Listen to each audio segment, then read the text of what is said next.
Previously, in the Shattered Lands. Arriving in Ruoven as the snow fell, the adventurers took Rigel straight away to the temple. The ranger was clinging to life by a thread, but after the efforts of the priestess there, he was stabilized. Party found themselves lauded as heroes by the grateful village, who were overjoyed at the demise of the Bonebreaker brigands. They received their reward, bought supplies, though they noticed the sour disposition of Norman Willett, owner of the Traveler's Friend, the town's only shop. The next day, they sought out the hunter, Nate Randall, who they had helped when he was lost in the Bramblewood. He joyfully introduced them to his family and gladly accepted their request to guide them to the shrine of St. Cathel in the hills west of the village. Wasting no time, the party decided to head out that very morning for the shrine, as Sir Venric was keen to finish matters here and head to the tournament at the stronghold of Riverwatch. Their journey to the shrine was uneventful, and they found the hunter was nervous as the wyvern had been sighted in this area. Nate pointed out a cave entrance higher up in the hills, saying that he believed that that was where the beast laired. The shrine itself was abandoned and overgrown as the adventurers pressed inside. Within, they found little of interest, but then they were attacked by giant spiders that they quickly destroyed. As they made their way to the main sanctuary, they battled ghouls, and then a spectral enemy appeared. A ghost-like creature whose touch burned with evil malignance. And Brother Bertram was momentarily possessed by this shade, but restrained by his comrades. And once the ghouls were destroyed, the cleric came to himself, demanding to be untied. Of the evil spirit there was no sign, although a few thought they saw a shadow flit down the stairs into the darkness. Welcome back. Good to be back, everyone. Back to the Shattered Lands. So, as you remember, let's show the scene right quickly here.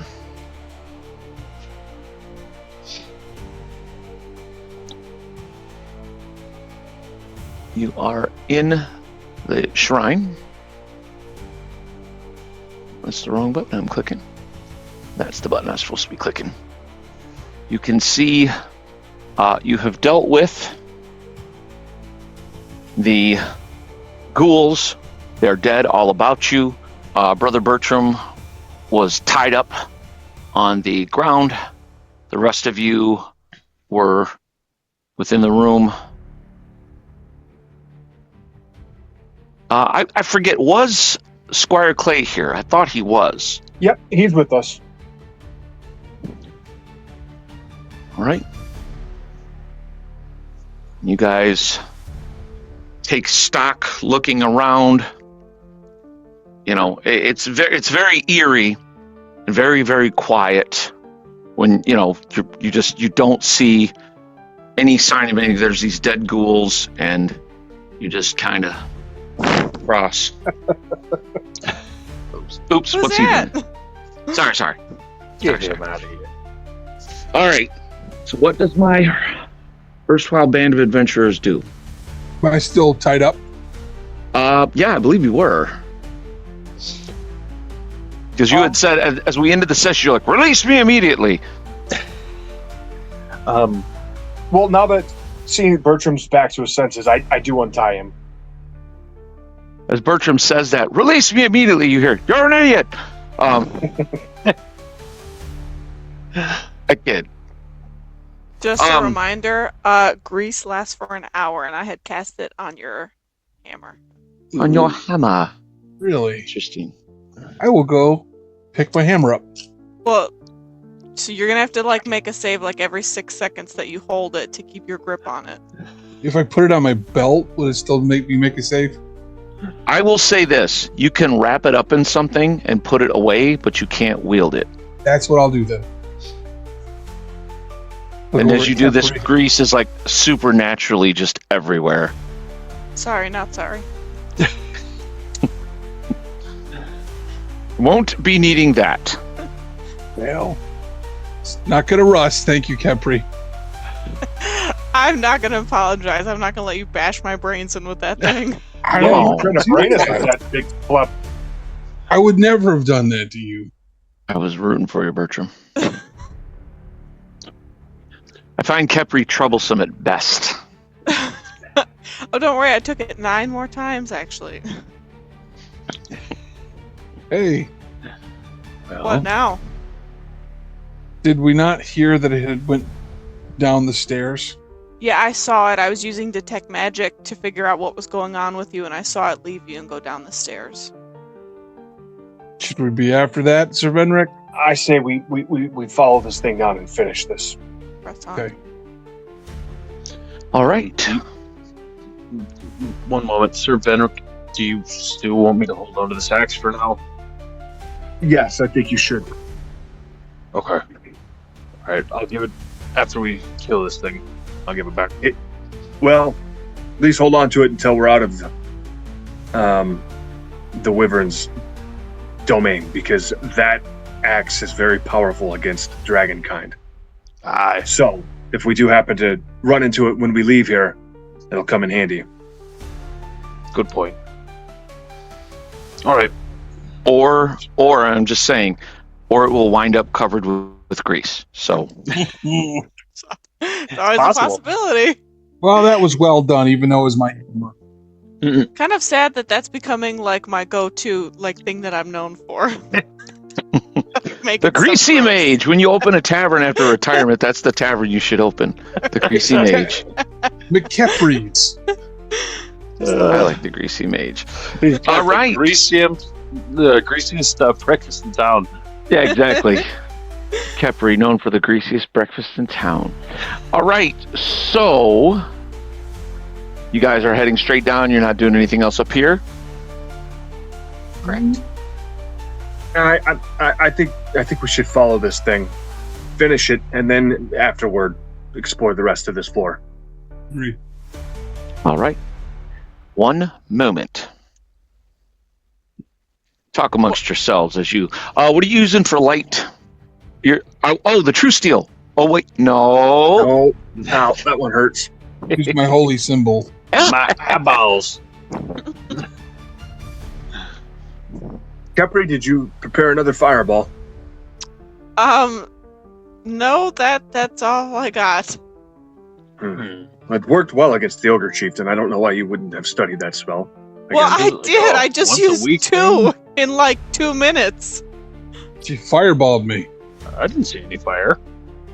Oh yeah, nobody throw any fire around Bertram for the next hour or so. Ooh. Wait, is Bertram covered in grease? Well, I think I slipped on it, yeah.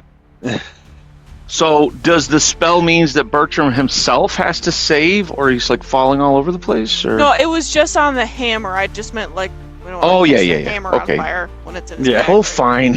I just wanted to see. Really, what I was after was Venric riding, a Bertram surfboard down the stairs, like Legolas. Instead of a shield, it was Bertram. We should My try. stomach would get in the way. Yeah.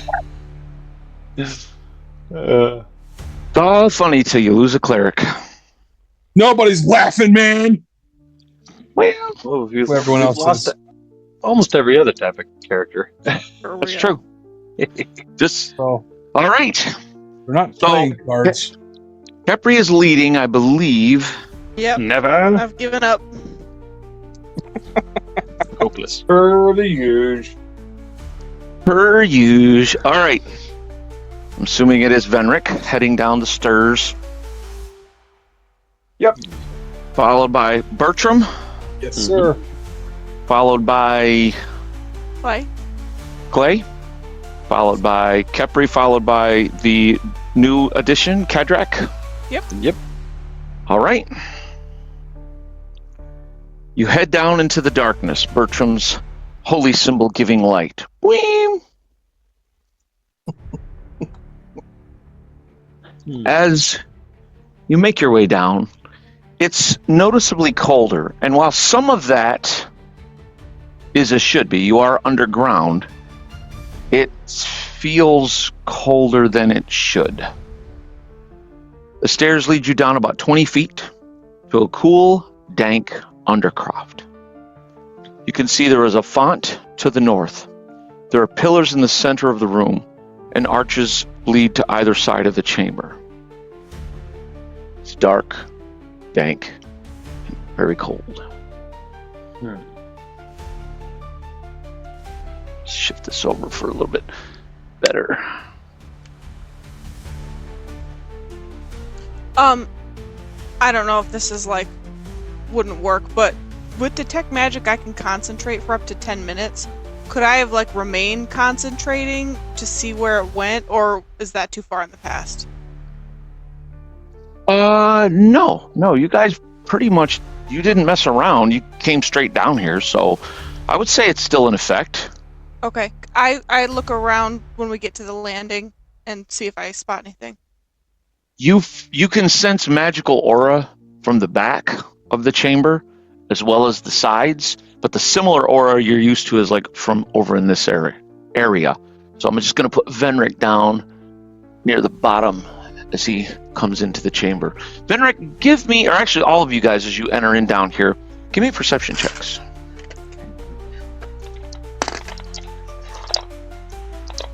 $15. Ben. Brother Bertram, roll with advantage. Okay, I got a nat 20. Okay. Ooh. I got a 12. I'm way in the back. 15 and up. Okay. So Capri and Bertram, you both realize something with this font is strange. And you notice that it is a font of actual holy water, where holy water was once prepared. However, Capri, to you, it just seems vile. And Bertram, you realize as you're kind of stepping down, it's been corrupted.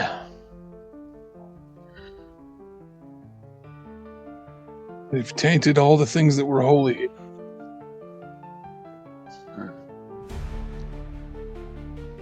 I can see magical auras at the back of this room and along the sides.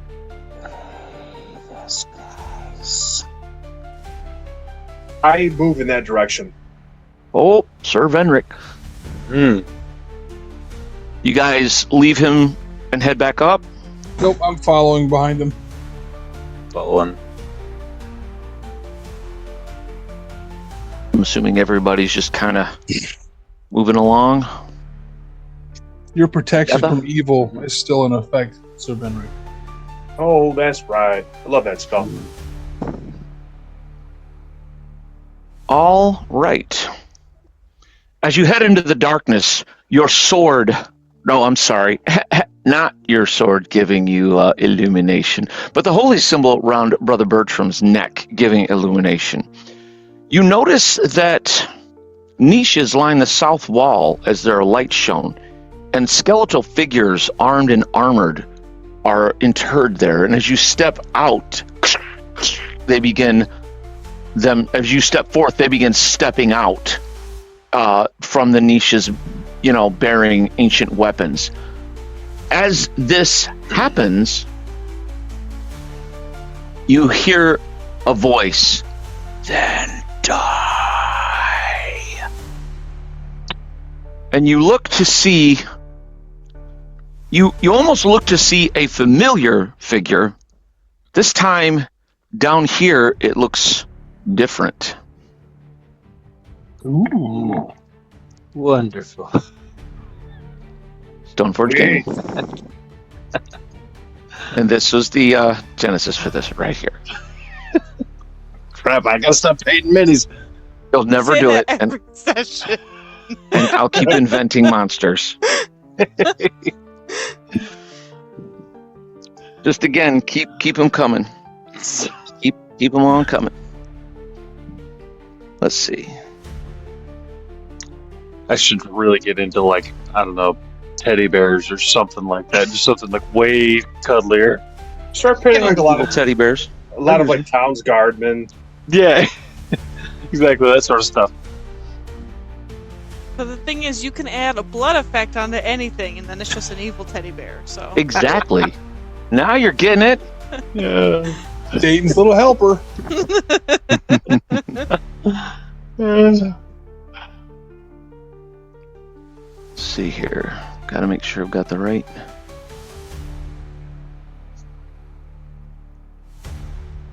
Thought I should have had these out and ready, but I didn't. I feel just awful about it.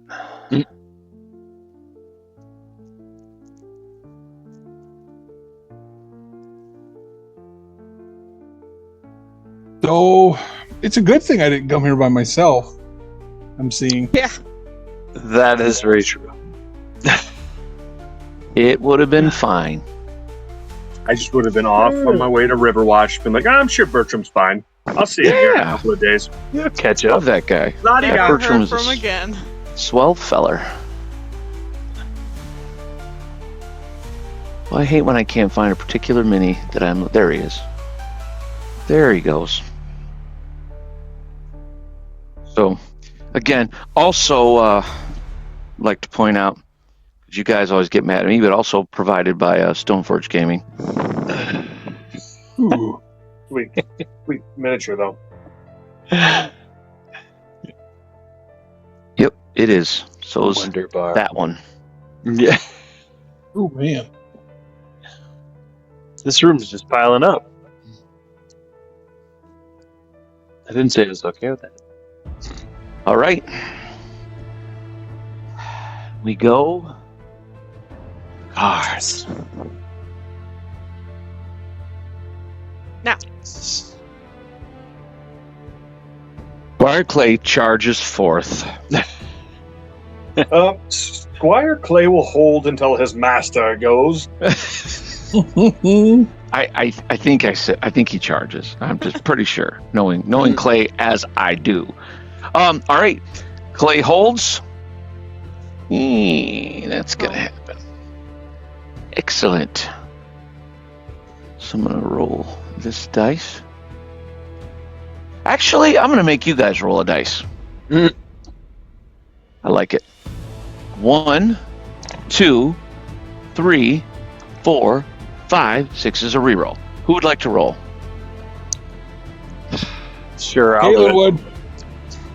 Sorry, Kate. I love ya! I'll do it. Okay. Okay. D6? Yep. 6 was a reroll, so. Yep. 3. No! Squire Clay, give me a saving throw. Hold on. Versus spells. Still both will. This guy's gotta go.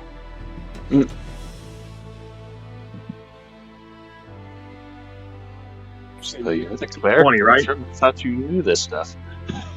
I know it, I just don't like it. This is a D20, right? Yep. He's like, I want it to be something else. He got a 9, needed a 17.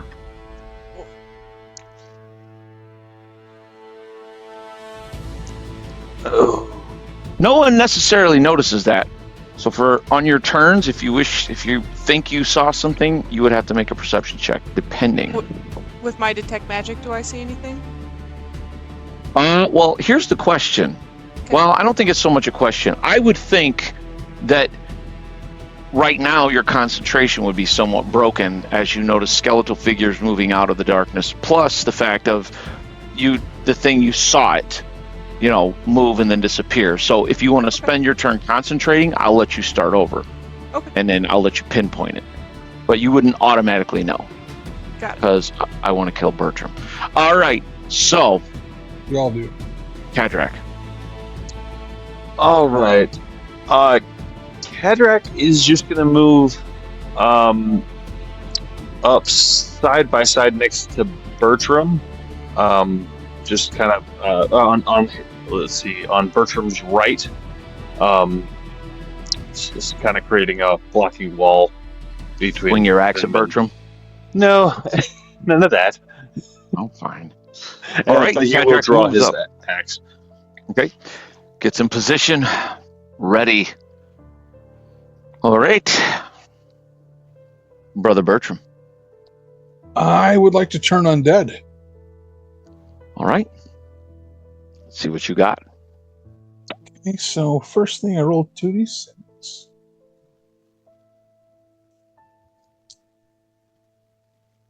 Got a 5. Huh? I got a 5 for that first roll. But Okay.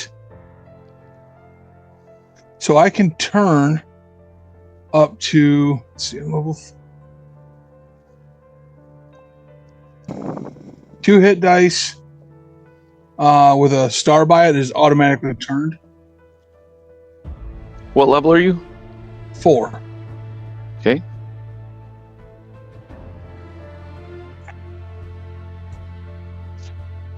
Yep. And then Okay. I roll to see how many hit dice now. No, you rolled a 5. Yeah, there's 2 rolls is why I'm confused. The first Yeah, one. No, but you don't make the first roll. See, if you're Okay. 4th level, so that roll would become how many hit die, because Gotcha. because these are 2 hit die, but they have a special, which is the star. Gotcha. So what that 5 means is is what I got. you'll automatically turn 5 hit dice worth. Okay. Nice. Keep that in mind, which will essentially be 2 of them. Perfect.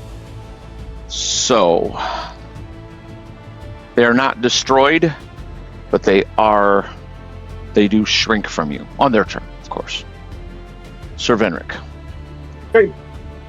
I'm going to move to the one in the middle. All right. Bertram, why don't you roll me a d6? 1, 2, 3, 4, 5, 6 being a reroll to see which ones were actually affected. 1, 2, 3 is the first one. And 1 is the second one. 1, 2, One and 3 a is the 3. first. 1 and a 3. Yes, that's what I did. Okay, so that's the middle. So in Venric, in attacking this one, it will break the turn effect because it's cornered and it will have to fight back. But go ahead. Can I tell which ones were affected by that spell? Not really in the chaos. You see them all kind of shrinking back somewhat. So it's, as you just rush up on it, you don't realize at this point which ones were going to flee or anything like that. They just, they were all kind of reacting to the holy light and trying to, like, as they're like, kind of like, some of them are going to flee, but you don't even know that because they haven't gone yet. Right, I'd have no way of knowing. So yeah, I'm going to swing on this thing. I'm okay with it. Right. 16. 16 is exactly what you need to hit. Ooh, thing's got some AC. Yep, they're wearing heavy armor and it is somewhat rusted and covered in verdigris, but they definitely are still alive. Or not alive, but... Still what? I said they're definitely still alive. They're not still alive. They definitely have good ACs. I don't know why I said it like that. They're definitely still not alive. They're very much not alive. Okay, so I hit him for 11 points in his torso. Okay, it does not feel to you that you're doing your full damage to it. You're like, as you smash into it with your sword. Now, you didn't count cold damage, did you? Yep, that is with cold damage added into that. How much was your cold damage? Because the cold does not affect these things. 2. Okay, so then it would be 9 halved, rounded up for 5.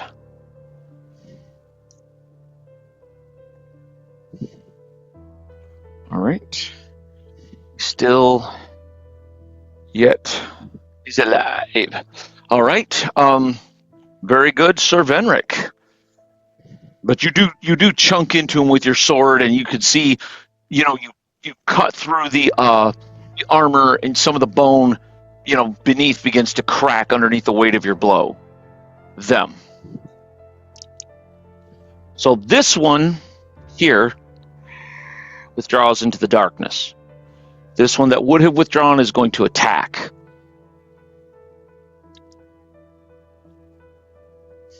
This one will rush up on Bertram. All right. So 3 of them on Sir Venric. So all 3 of these have one-handed weapons. And the one to charge Bertram had a 2-hander. Okay, boy, I swear it's like Venric is charmed. That's I don't know. No matter what I seem He's to the main do, character in this story. apparently. So 7, 11, 14. All hit, right? Yep. And Right. one's a critical.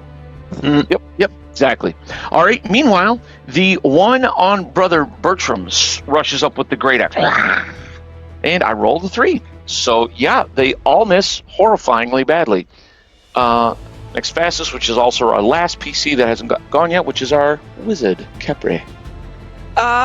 Okay. She is just going to grip her staff, and she's just gonna stay put, and she's just she's not closing with these guys, so she's just gonna stay where she's at. All right. So Kepri she's kind of like a little freaked out. All right. You guys just go ahead and continue trend. And stop.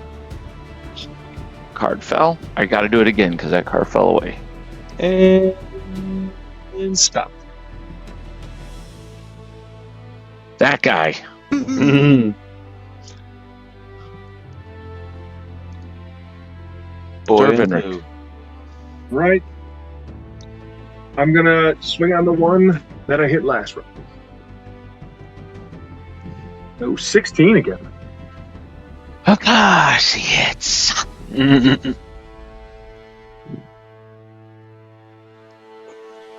Or 7 points. Roll low on this in the left arm. Right. You do crunch in a little bit more, but it doesn't stop him. Next fastest is actually going to be your friend, who is currently controlling Squire Clay. Clay is going to turn and go to attack Kepri. Why don't you go ahead and roll that, Mr. Knight? And Kepri, you see his eyes just glow red. Goes to stab you with his spear. Oh. Boy. Okay. Nat 20? Yep, nat 20. 13. That's a hit. Oh, Max damage! Don't forget it's ×3 versus halfling.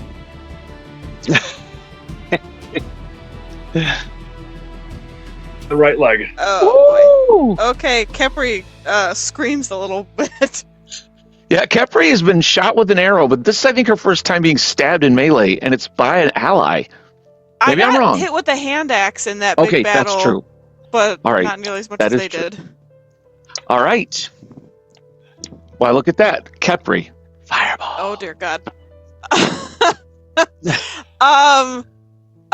Bertram, he's doing what you did, and she's gonna back up away from Clay back towards the stairs.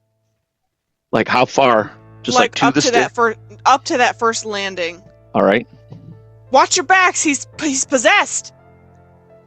Do you do anything, or just shout the warning and back up? She's just holding her staff in front of her, like Okay. trying to protect herself if he comes after her. All right. Next up is Brother Bertram. oh God. Well, hearing that, he is going to whirl and try and grab Clay. Now, I have a staff in my hand, so You smash him in the head with it? no. I'm just trying to grapple him. All right. You know what to do. All right, here we go. Where is that? There it is. CMB. I don't know if I gave Clay a CMD, did I, Venric? I don't think a 7 would hit it. So Nope. He does not have Okay. one. That will not hit it. All right. I'm going to say it's a 10, just for the record. ah! All right. As you turn your back on this evil undead, it's like, swallow your soul, and it's going to attack you. It doesn't actually say that, but I wish it did. All right. How about a 13, Bertram? That will miss. Okay. And then the 3 on Sir Venric. Good God, they all missed horribly. Can't roll double digits. Oops. I'm not angry. I'm not angry that you guys are trying to win. I'm angry that I can't stop you. All right. And finally, Kadrak. Kadrak Halfling Slayer, as he's known. Now's the time. Assassinate her. No, never. Kadrak is going to move over on the one skillful warrior that's on Bertram's back and take a swing on it with his axe. Yeah, the one that can't hit the broadside of a barn. I still got to get off my cleric.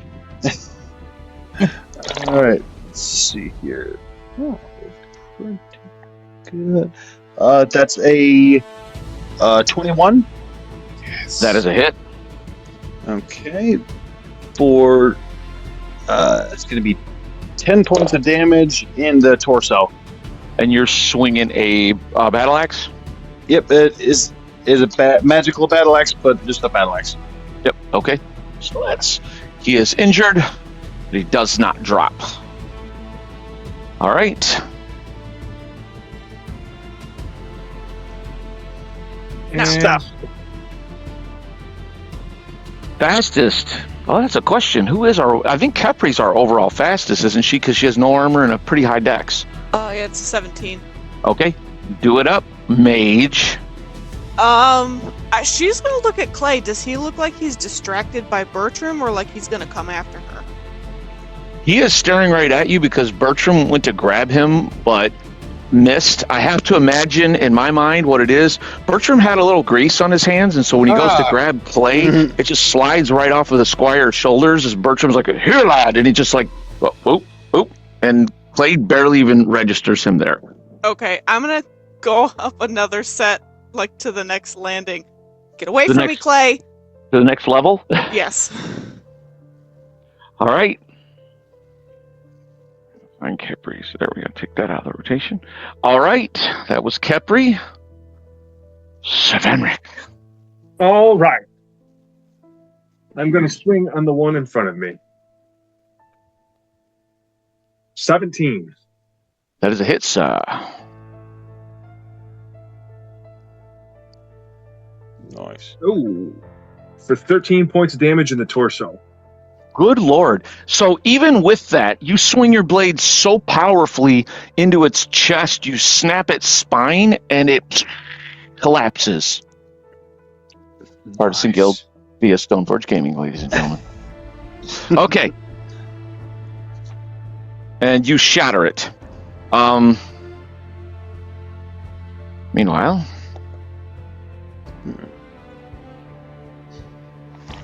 All right. I am going to take another swing on the one that I hit last turn. So let's see. That is a 17. That's a hit. Man, you guys are rolling good. With this axe on +4, it's kind of nice. All right. So I rolled max damage, so 11 in the right arm. Okay, yep. You chop through its arm into its side, and it collapses in a spray of bones and just... Ha! Nice. Well done, Kadrak.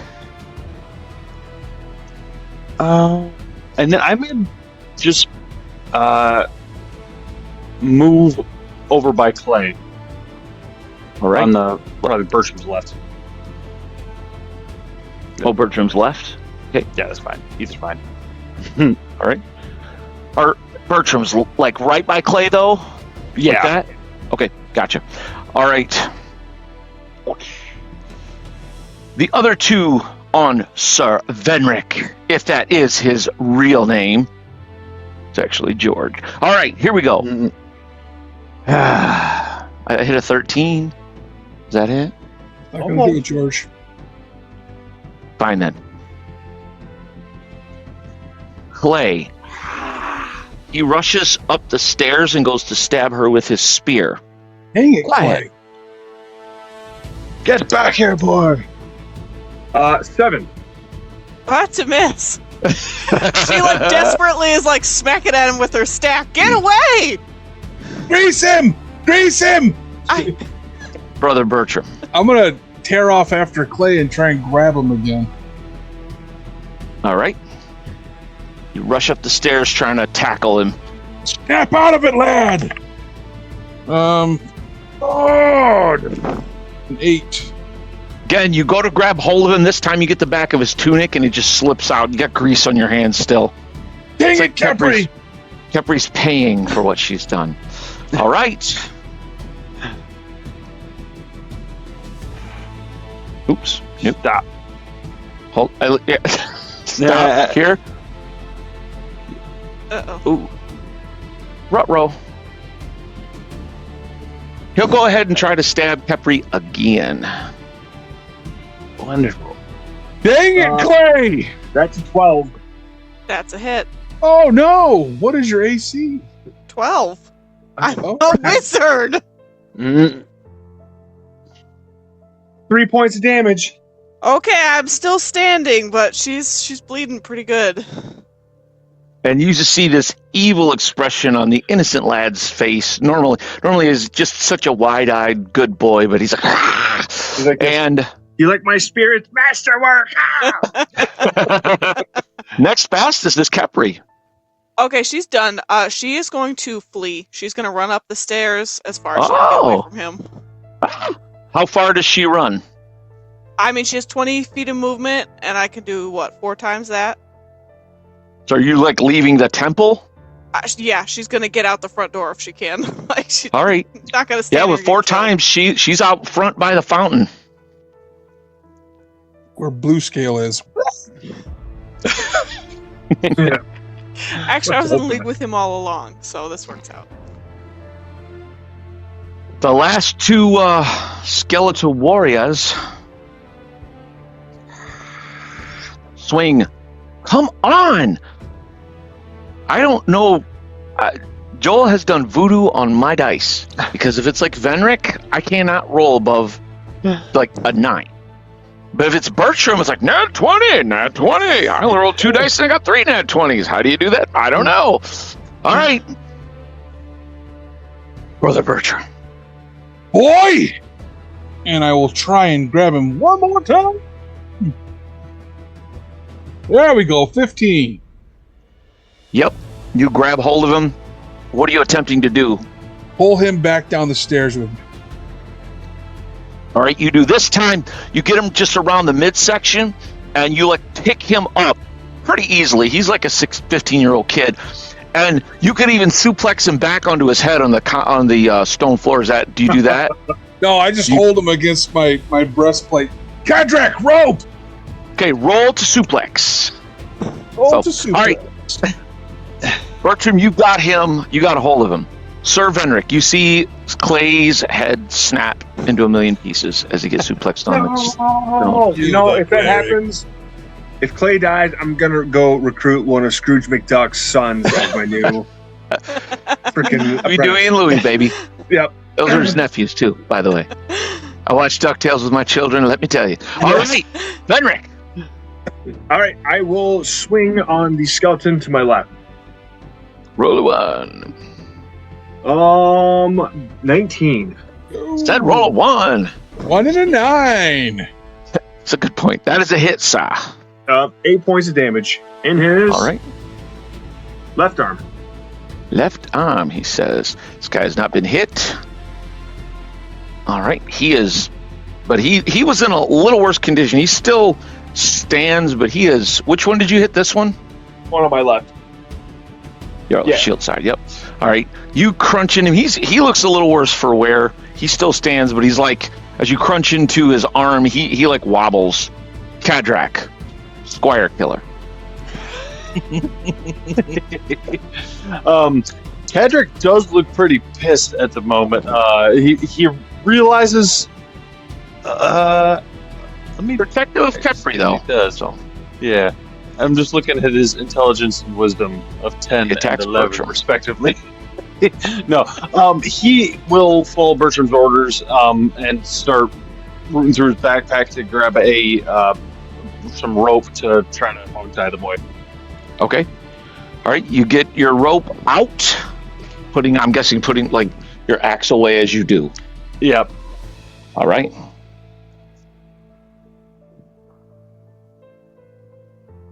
I don't like it when you take us over, Brad. I enjoy it immensely. Kills my action economy in my brain. I know. I'm realizing I have to have more of this, not less. Stop. Kepri, you see the bushes move, and for a moment your heart stops, and you see Nate the Hunter running up. What's wrong? Where's everyone else? And that was the exact thing I was hoping for. Is that expression on your face? I wouldn't put it freaking past you. So.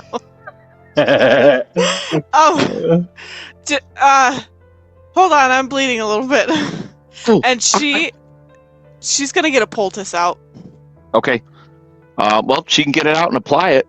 Yeah, she'll do that. She's gonna take her some time as it takes effect. Brother Bertram. I'm going to continue to hold him so he can get tied.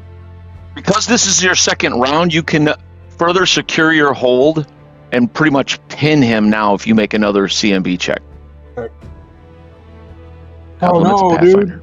And that one, brother! That's okay. That doesn't mean you lose the hold. That just means that you're trying to pin him more fully on the ground, but he's fighting you. But you have a hold of him. So it doesn't... Basically, if you would have pinned him completely, Kadrak wouldn't have even had to roll to hog time. But now Kadrak will have to roll because he's like...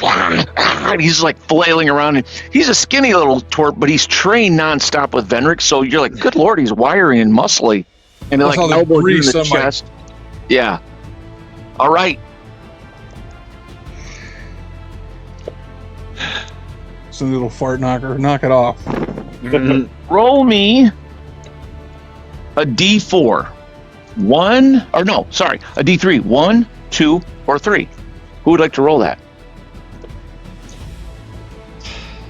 That's you, Bert. I rolled the last one. I got a 2. All right, Kadrak, give me a saving throw versus spells as suddenly Clay goes limping. Luckily, Kadrak has a +2 spells, +4 versus poison and spells and magic. Yep. Okay, so let's see. He is a dwarf. All right, he got a 17. He needed a 16 actually. So all right, so this thing again, it kind of comes out of Clay, and it is next to you, Kadrak. Kadrak! Oh wait, no, actually, yep, that was his turn. Kadrak. I am going to drop this rope that's in my hand and pull my axe and swing on this thing. Okay, yep, you guys just say you can swing because you dropping is free. Yeah, he's not worried about the boy now. That's an 18. An 18 is a hit, or is it? What's the percentiles? 50? Let's see. 1 to 50 is a miss. 51 and up is a hit. 34. Your axe goes right through him. Yarp. All right. Next fastest is Sir Venric. Okay, I am going to try to finish the one off that I hit in the last round. Blissfully unaware of what's transpiring, he's like, "We've got him on the run!" Because I would probably have no idea that's all going on back there, right? You really don't. Yeah, I mean, you're fighting for your life. You're like, where are my comrades? Why are they never here? I hit a 23. Yep, that's a hit. All right, for 8 points of damage in his right leg. And you, this one, right? You shatter him. And the third skeletal warrior drops in pieces of bones and ancient armor. All right. Squire Clay, he comes to himself, looks confusedly up. He's like, Brother Bertram? Get a hold of yourself! You're not yourself right now! He's like, you're really heavy. Could you get off of me, sir? And that's all he does. Okay. The last skeletal warrior that can act. He looks angrily at Venric. Oh, here we go. How about an 18? Oh wait, it's Venric. Yeah, it's a miss. Hate that guy so much. All right, it flangs off of your raised shield. And again, if you guys could see this, it's almost sad watching these ancient skeletons who are scary looking, and they swing hard, but their movements are so stilted. And Venric, it's like they're in slow motion. You're such a good swordsman. Their movements are so telegraphed.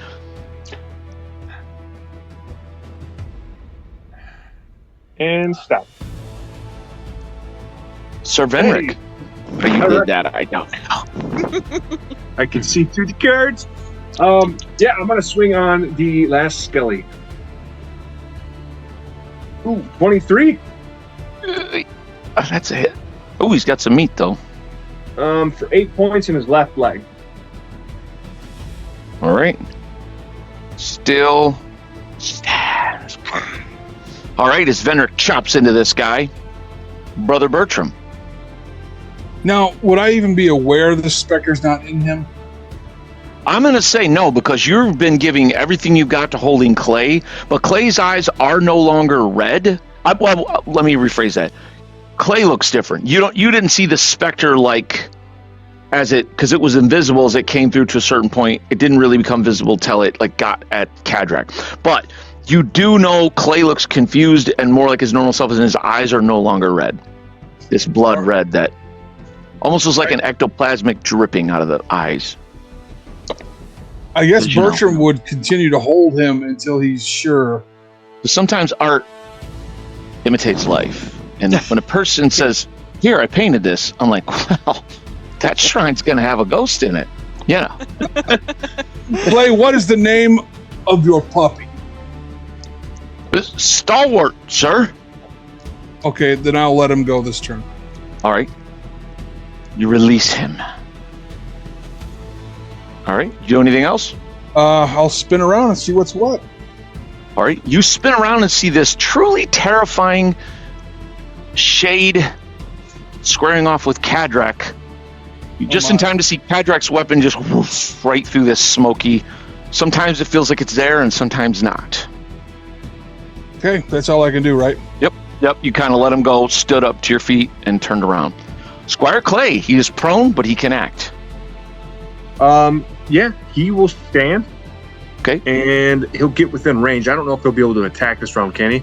Well, he doesn't have his spear because he got tackled and pretty much dragged away. His spear would be up on the landing, and he's going to have to give me a saving throw versus...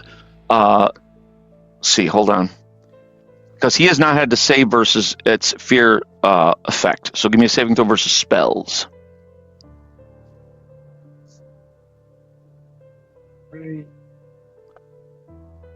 No, he needed 17. He got a 7. And Clay runs up the stairs. Oh, God. I think he's coming after her. Shoot him! Peppery, you hear footsteps. And you kind of look back in the gloom of the temple, and you see a shadowy form rushing out. It's still a distance from you, but we'll get to that.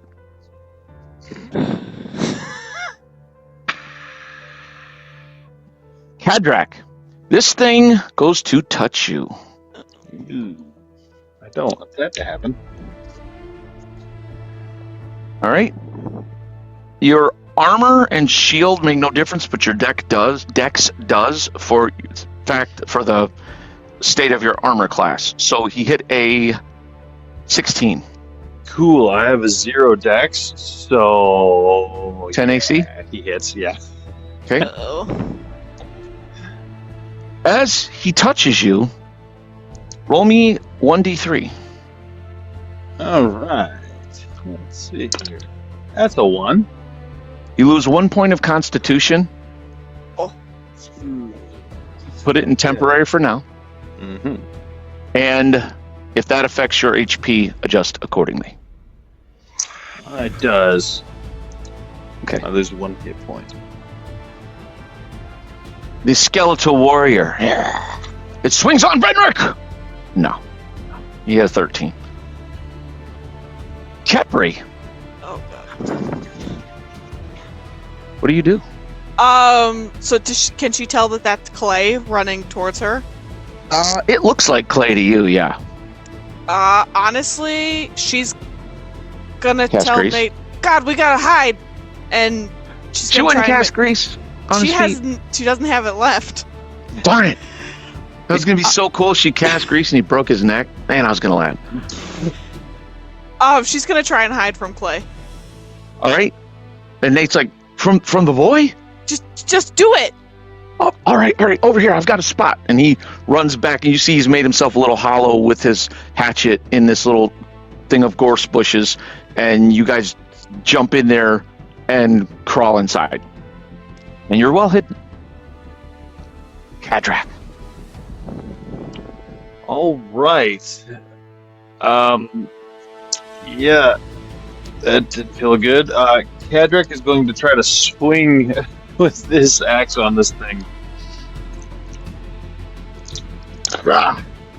That is a 17. That's a hit, or is it? You need a 51 and up. Is it? Let's see. That's 70. Okay, that is a hit, sir. How much damage? This is a magical weapon, correct? It is. It's the dragon slaying one, so it doesn't have all those bonuses right now. But This thing is only harmed by silver or magic. So that is for 8 points of damage. And it's And lower Cadrak for injures.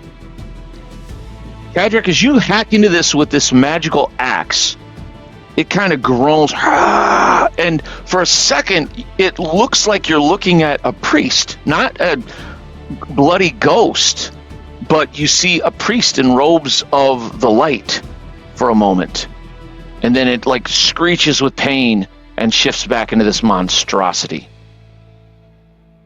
by the 9 hells. Now,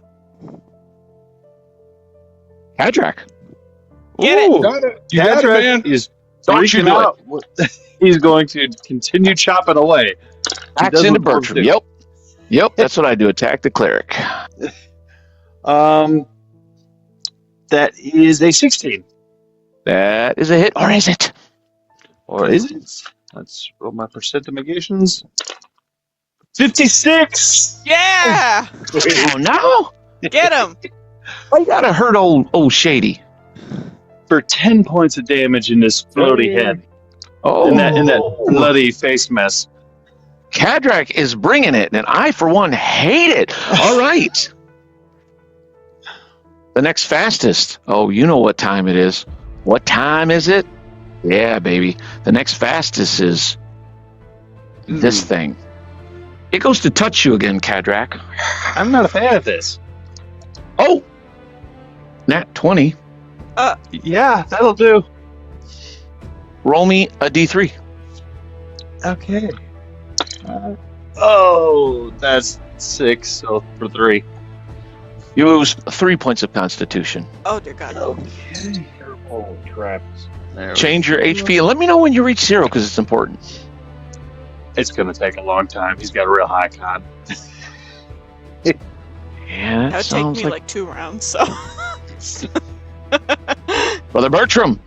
Okay, Brother Bertram is going to try and cast Cure Moderate Wounds on this thing. All right. Got to roll to touch it. Okay. Let's be. Okay, alright. Here we go. Nope, I rolled a 1. All right. So mark the spell off, but it because you miss it, it's still in effect. So you essentially have a Cure Moderate Wounds like in the chamber, Got but it. you just go to touch it and you miss completely. But oh wait, a 1, you drop your Cure Moderate to the ground and it goes out. All right, Kepri. She's hiding. She's terrified that Clay is gonna kill her. Okay. Clay, as he runs out into the sunlight, he's like, and he goes and he hides behind the fountain and he keeps glancing fearfully back within the temple and he's like rubbing at his eyes. Oh, No, please, no. It's gonna rip my eyes out. No! Take my heart! Bloody priest! No! What's... That's all he's doing. Sir Venric. Okay, Sir Venric is going to... Sir Venric, no steal. Sorry. Sir Venric... False steal. He swings on the Skelly. That is a 15. That's a miss, sir. Oh, no. Clangs off of his armor. And he strikes back. For... Oh, hold on. 19? No, Oh, you got that stupid spell on you, don't you? I do. Hate so much about this combo of cleric and priest. All right. I see, and Joel, now you're Venric Cold Steel. Ah, And stop. Ooh, thank you. Oh, all right. it was the cold steel comment. It jinxed us. It's true. Bertram, it turns towards you and goes to touch you. Okay. You're wielding the hated positive energy. Wait, I didn't touch you. It's okay. I was just What trying- is your AC without armor or shield? Only dex. 11. I rolled a 10, Bertram. Yep. It goes to touch you, and it just is kind of finding it hard because your holy symbol's glowing. You've got this magic on your hands, and it misses you entirely. Brother Bertram. I will try and touch it. Oh, a 7. That's not gonna do it. Flingity flangity dice. The skeletal warrior on Sir Venric. Oh, hold on, 21. You're Not kidding. with bless. I need a nat 20 to hit you. That's it. Tarasques and dragons from here on out. Next, fastest, which is Kepri. Okay, I'm gonna give her a save on whether she's gonna come out, seeing that Clay is scared, but she's also scared. I like it. No. I like it. She fails. She is terrified. She's gonna cower in this Nate's little like- area. He looks scared. Are you sure you didn't misread his intentions? He stabbed me a bunch of times. She doesn't say it that loud. Oh wait, we're hiding. I'm sorry. I'm sorry. It wasn't his fault, but still, I don't. He's just a boy. I don't want to shoot him with an arrow. Don't shoot him with an arrow. I just don't want to get stabbed anymore. Clay, give me a perception check for Clay. They're talking pretty loud in the bushes. She's like, no. Not very good at hiding. I don't have a stat for that. Okay, so then, yep, because he's that's right. He's an NPC. He's plus a 0, so just whatever you roll natural on the dice. 1. Okay, Clay doesn't hear anything but his own, his teeth chattering, his knees knocking. He starts weeping openly, sitting beside the fountain, and he's just crying and just like kind of rocking back and forth, just in abject terror. Sir Venric. All right. Sir Venric is going to swing on the skeleton again. 17. That's a hit. All right, for 8 points of damage in the torso. Still stands. This is the toughest one. Kadrak. Come on, friend. All right. Kadrak's going to try to take a swing on this ghost again. You've been the only one to hit it. He's going to try to be a Ghostbuster. Ooh, not bad. Okay, so that's a dirty 20. That is a hit. Or is it? That's percentifications. No, 41. Oh, I'm bummed. That's terrible. I feel the truth of that statement. Stop. Peppery. okay. Seeing Clay crying, she's gonna go over to him and see if she can like shake him out of the fear state that he's in. Okay. You kind of crawl out of the bushes. You go over. Do you say anything, or do you just grab him? I say, Clay, snap out of it. He gives a start. Capri, I can't go back in there. I saw it. I saw what it really was. Capri, we can't. We can. They need us. I don't think I can. Give me another saving throw for Squire Clay, Sir Venric. Let's see if Capri's, insistence moves him at all. That is a nat 20. Yeah. Seeing the diminutive halfling show more courage than he is, and he's like twice her height, he's like, you're right. Okay, I'm with you. Like sewing Scoob. And he stands to his feet, and he like pulls his dagger in his shaking hand because he dropped his spear when he got tackled. He's like, and Capri kind of shies away when he pulls the weapon out. Well, but you kind of dance away, but he's not even looking at you or brandishing it at you. He's looking back in like, is Adam's apple standing out as he's gulping, looking back into the darkened temple. That was Capri. Okay. Brother Bertram. Come on, man. I try and touch this thing. Okay, how about a 14? That's a miss, sir. Oh, that's so freaking terrible. Hadrak. Cleric killer.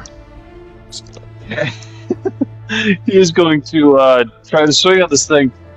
Gotta believe, man. Believe in your dreams. That's what I say. Oh, dude, he rolled a 19, so that's a 23? It's a hit. Or is it? Let's see. That's a 7. Oh! Right through its smoky form. Yep. Boy, that's frustrating, hey? Oh, it's there. It's gonna go for Bertram because Cadrak has missed it, and Bertram, you're like waving this holy hand around, and he doesn't like it. I was like you once, blind and foolish. Oh, hello. How about a 23? Oh, yeah, buddy. Roll me a D3, brother Bertram. Subtract that many con points. Oh, 3. All right. Adjust hit points accordingly. Let me know when you hit 0. Did you hit 0? Didn't hit 0, All right. but I did lose some hit points, and that's not cool. Sir Venric. All right. Venom is going to try to do work on this skeleton. There it is. Don't roll a 1. Nope, that's a 10. That's a miss, Sir Venric. The skeletal warrior. I have your measure. Actually, it doesn't talk at all. No, I said that. It's a 16 and misses because it's Venric, and I need a laser gun to hit him. All right, Squire Clay. All right. I'm going in, Capri. I'm going in. And he like screams like Kermit the Frog and rushes in to the darkness. Muppet charging in.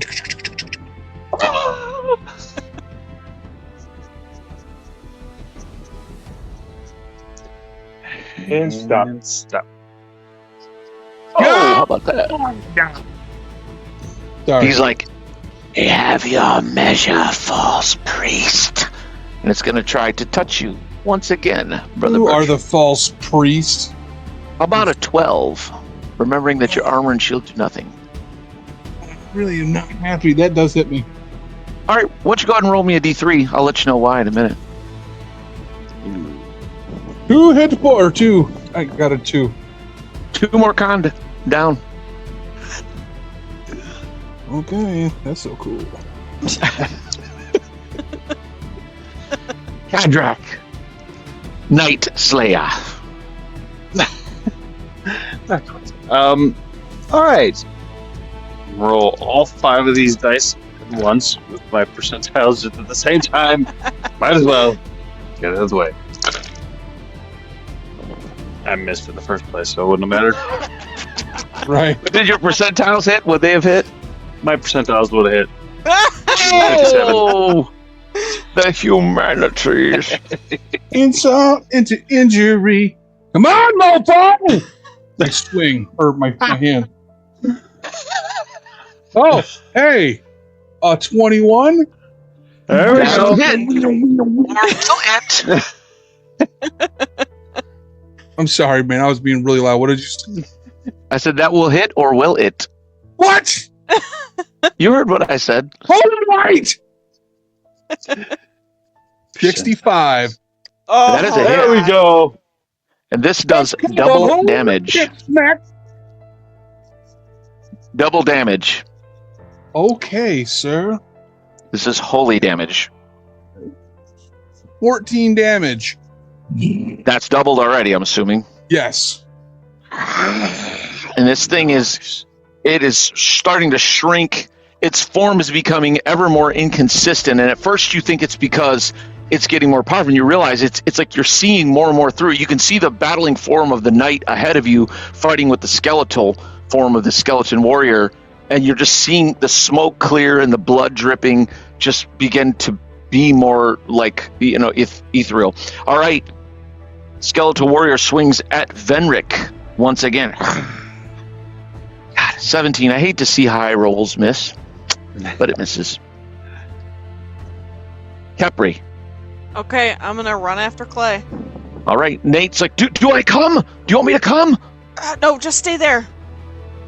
All right. He goes back to his hidey hole. He doesn't know what happened, but he's freaking out a little bit. Sir Venric. Okay, I'm going to swing on the skeleton. Ooh, 19. Yeah, or is it? No, just kidding. Not hit. I hate those words. For 8 points of damage in his right leg. You're going to love it. He still stands. Oh, I rolled great goodness. HP for that one. It's weird how you were wrong about us going to love it, though. Squire Clay, he arrives. Ah! He appears at the top of the stairs. Dang it! At this point, too, Clay. I'm here. That's all he does. He gets here. He's like, hey, I see you, devil beast. And he's got his dagger in hand, but that's where he gets to. Stop. Now. Brother Bertram. I'm going to cast Cure Moderate again. Oh, yes. Get He's all up.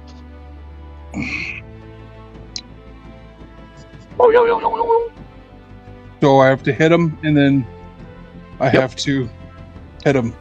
Yep. Are you ready? Oh, I was born ready.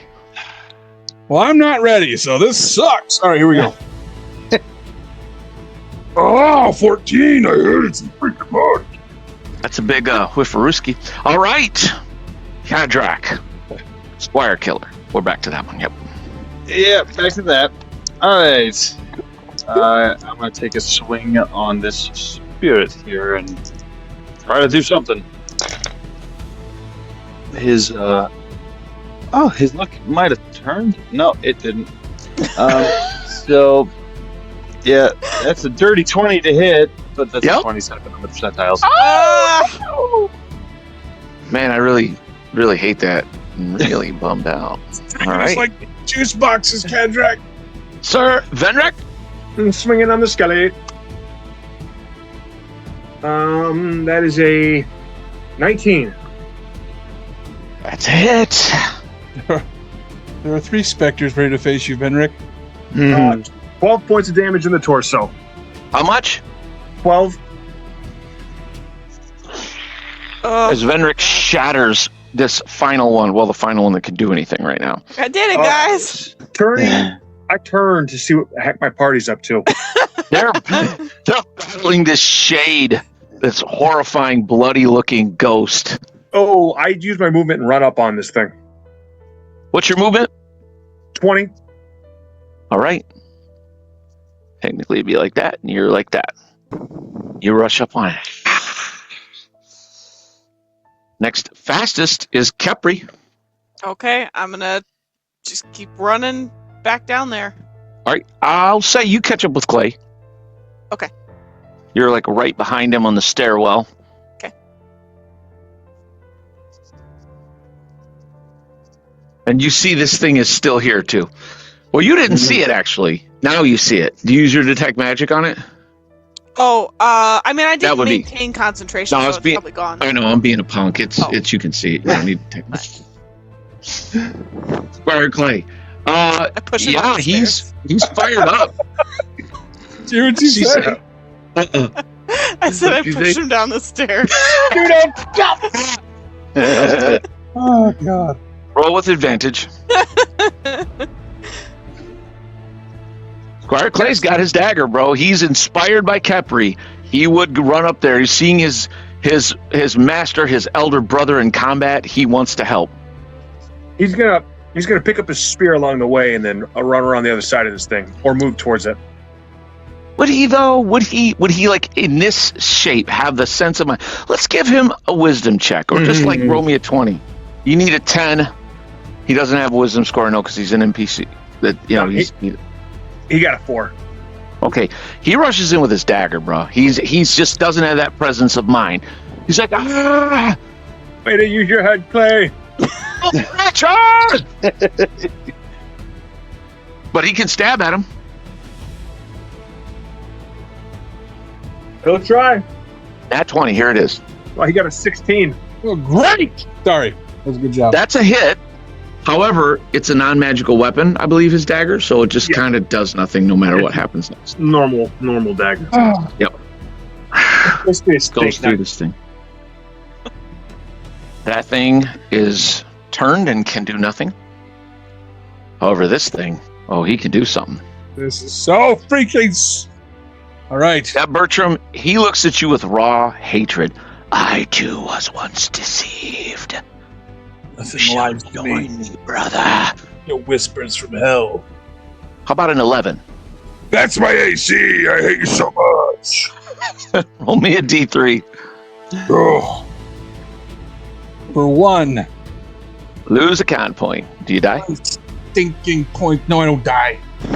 But I'm not happy. I'm going to say that right. A little happy. I could be happier, but... No, I'm not happy. You're happy as all get out, it seems.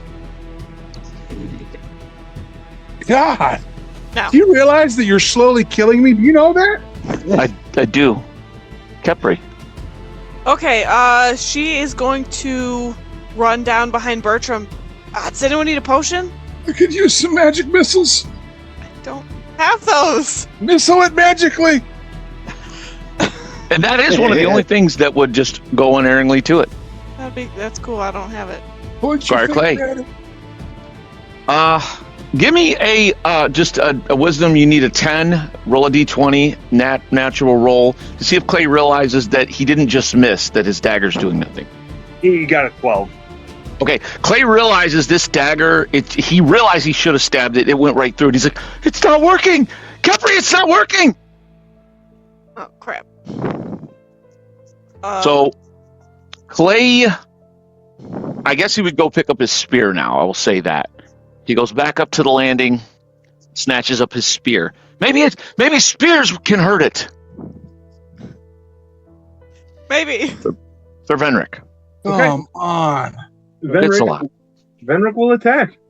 He's going to swing on this thing. That one. Okay, so he got a 16. That's what you need, or is it? I got a 60 on the percentiles. Nice. That's a hit. There we go. Bring the pain. I'm assuming cold doesn't work on this either? No, the cold does not affect it. Okay, so he hits him for 7 points of damage in the torso. Oh, this thing is, it's like, it's vibrating almost. It's like shifting, like many scary movies from the 90s onwards. It's like that effect where, it's like they're not there. It almost hurts your eyes to look at it for too long, but it's vibrating very rapidly back and forth. That last thing can't do anything. Next fastest is it, unfortunately. It turns to Venric and goes to touch you. This is going to suck. But you get your +2 AC. Yes, you do get the +2 for that, but you don't get armor or shield, just dex and the bless effect or whatever it was. Okay. I hit a 19. Yep, that hits. Oh, a 19 hits you, does it? How about that? Benric, roll me a D20 to see how many con points you. No, I'm just kidding. It's a D3. Oh, that's funny. 2. Roll me a D3. Okay. You lose 2 points of con, which will cost you, I'm sure, hit points. Remember, when you lose a point of con, you lose. If you go down enough to cost you, I don't know, it'll lose you 1 per level, not just the 1. Yes, I've been You guys, chunking off 4 hit points per excellent. Well, we're not done yet. Kadrak. All right, Cadrak is gonna try to swing on this thing again. Let's see.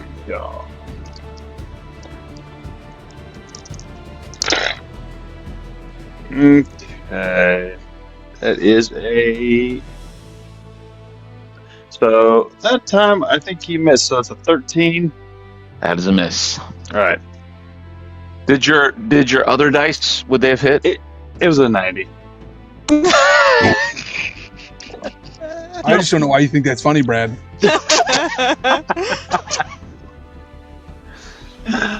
We're down Brother here Bertram. swinging our butts off. How you know how the DM feels I when roll. 21s miss?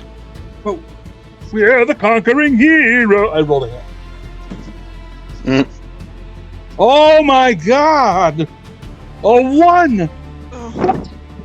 You drop your hand.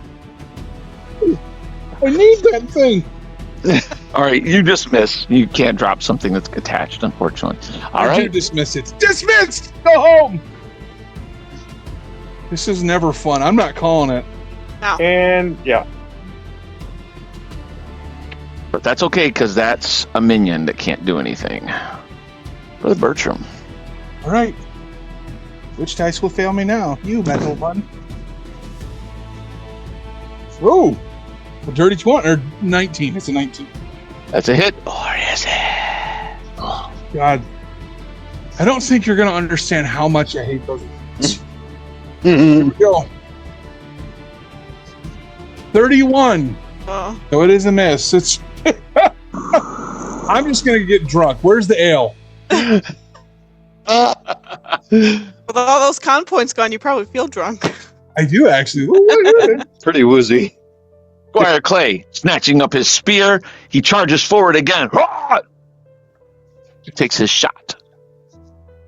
Cannot help seeing Wart from the stone. he misses. It's true. He misses? Oh yeah, Okay. he rolled a But 7. he thinks maybe it's not. It's just he needs the right weapon. Sir Venric. Okay, Come on. Henrik will swing. Okay, so 18, That's a hit. Or is it? 93 on my Oh. percentile. That's yeah. unfortunate. He hits for 10 points of damage in his right leg. Nice.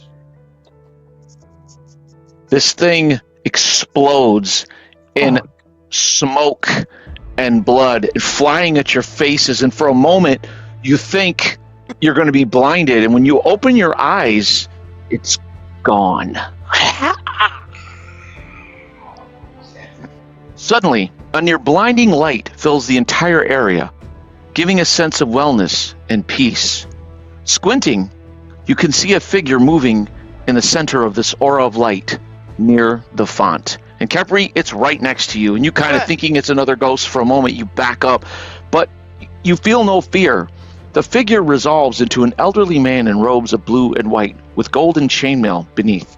A silvery mace sits on one hip, and a golden cup on the other. In his hands, he bears a great book of blue and silver.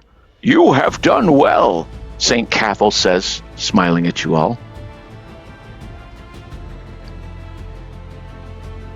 I turn. And this... Sorry, was that? I'm sorry. You're getting ready to say something. Nope, go ahead. I turn and just drop to my knees in front of him. What do the rest of you do? Attack this ghostly apparition? Yes. Oh, Excellent. wait. I just Henry watch. kind of stands here. Yeah, Venric will he'll sheath his blade and take a step back and kind of like lower his head and, you know, and respect. What does Capri do?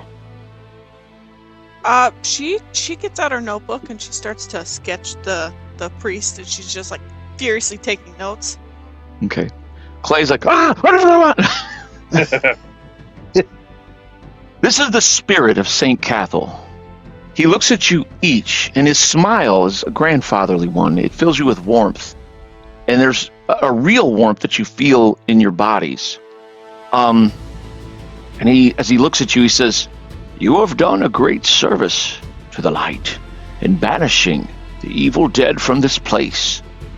especially the Shade, who was once a priest who kept this shrine long after my passing. This fallen priest stared too long into darkness until his heart was turned by fear into hate. When he was slain by interlopers, his vengeful spirit raised to plague this once holy site. But you heroes, he speaks to each of you. You, Kepri, braver than her stature, wise beyond her years, and clever beyond measure. He kind of holds out a hand. Not like this at you, but just like this. She kind of looks over at Bertram for a second He'll nod to her. and just take it. And you feel a warmth spreading. And you guys, it looks like for a moment, Capri is like just limbed on the outside, like just glowing with this silver and golden light that alternates. He turns next. Kadrak, child of an ancient race, you have come through much. But you are of a stout heart and have aided these. Your kin do await you. They will need your strong arm and your stout heart. He'll kind of look at Capri and then reach out his hand. Okay, and again, the same effect as Kadrak is now outlined in silver and gold. He turns then to Squire Clay. Young Squire, have no fear. You are braver than you know, and you will make a mighty knight. He holds his hand out. Clay looks to Venric. Sir? Venric will nod. And again, Clay begins to glow. He then turns to Sir Venric Truesteel. Mighty Sir Venric, your deeds are known even in the halls and courts of the Argent Lord. He kind of raises his eyes, makes the sign of the light. Your destiny is laid out before you. But you will triumph. I am sure of it. As you touch his hand, again, this effect of silver and gold glows around you, and he speaks once more as you begin to glow. Beware the Shadowlance. He is cunning as he is powerful. He releases your hand, and again, as you guys touch his hand, you can feel it like he's really there, even though he's like a spectral, like ghostly form, but not an evil ghostly form, almost like an angelic form. He turns to Brother Bertram and places a hand without asking on his shoulder. Rise, my son. Bertram will stand up. And Bertram is instantly, the brilliance glowing around Bertram is beyond what any of you had. You are true in your heart, true in your purpose. You will turn back this evil. Do not falter. Dark times are ahead, my son. But there is greatness in you. Do not shrink from your heritage, for the Argent Lord wants all of you in his service. You will do great things, perhaps even terrible ones, but they will be wondrous. As each of you begins to glow, you're all instantly healed to full hit points, and all negative effects are expelled. As you receive this blessing, now this only is if none of you are of evil alignment. Are any of you actually evil? Nope. Secretly? Bertram, Nope. come on. No. Clay was, though. Yes. Yep. That would have been horrible if you were evil. Receiving this blessing of Saint Cathel, you each also immediately gain 1,000 experience points. Oh, Crap. Dang. that is awesome. Wow. Which puts Clay at first level. Hey, dude. Nice. And we'll get into that. Each of you also gains a permanent +1 bonus to your prime requisite stat. Oh my god, that's so cool. I have an 18 intelligence. There you go. If you have multiple stats, then you can pick between whichever. Because I know some of you, I think knights have a couple. I'm not sure, Yeah. but it's your choice. Yeah, I think I'm gonna. Well, Might gain a new spell. I'm gonna have to look. ooh, do I go with Constitution or Strength? If I go Con, it gives me an immediate 18. Yeah, maybe I should do that. What would strength give you? A 17. But that would still be the same bonus. Right. But man, 18 con, and that would retroactively boost all your HPs up from first level on. Because that's the way I play that. Really? Okay, I'm going Con for sure. Okay. Kadrak, what is yours? My strength went from a 15 to a 16. Oh, Nice. So went from +1 to a +2. Kadrak is a beefy lad. Mm-hmm. Bertram, what about you? My wisdom goes from a 16 to a 17. Nice. In addition, Bertram, you gain the following spells, and I will send them to you momentarily, which is what this has all been about. Are you ready? Yes. Write these down, and like I say, I'll send you the details. Hold person. Oh my god. I hate so much that you're going to have that now. I just What? hate it deeply. Resist elemental energy. Silence. Ooh. And my favorite, spiritual weapon. Oh man. Finally, you may each, St. Cathel looks at you, you may each ask of me one question, and if it is within my power, I will answer it. My time grows short, and he's beginning to fade before your eyes. The glow that was almost bright as daylight in here is starting to fade, but he turns to each of you. What if I want to ask this? Clay asks. No, doesn't do that. Does that count? Yes. That's two. Like the little kid from the Polar Express. That's what that reminded me of.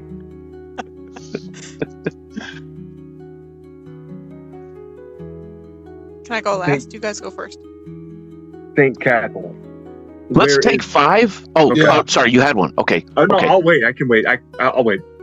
Okay, I'll say let's take 5, come back at it, so you can think. That sounds good. Well done. You've defeated the evil shade and received, mark on your character sheets that you receive the blessing of St. Cathel. Mm-hmm. So now some of you have the curse of Malik and the blessing of St. Cathel upon you. This will mean something, perhaps, in the trials to come. Some of us just have one, unfortunately. Yes. Yes, Kadrak only has a blessing, no curse. And then some of us only has the curse. Right. Right? Curse of Malik.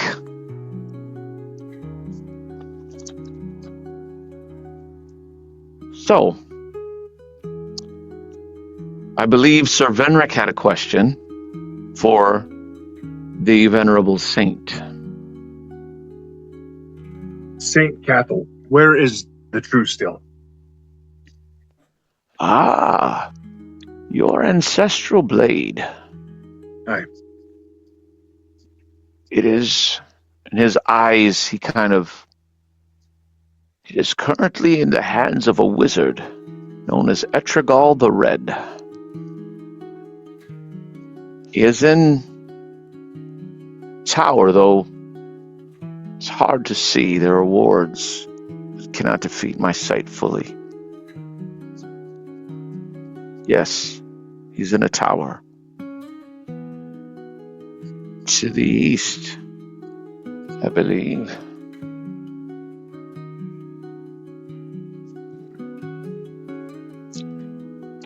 Have any of you others a question? Thank you. You are most welcome, my son. I do. Yes, Kepri. I seek to further my magical education. Do you know the location of any spell books or artifacts that I could find? There is a tower known to one Etrigal the Red. No. Although that would be true. Maybe a somewhat fair. easier place to conquer. Yeah. Where is Maybe- that tower? Unguarded. One I should have question. said.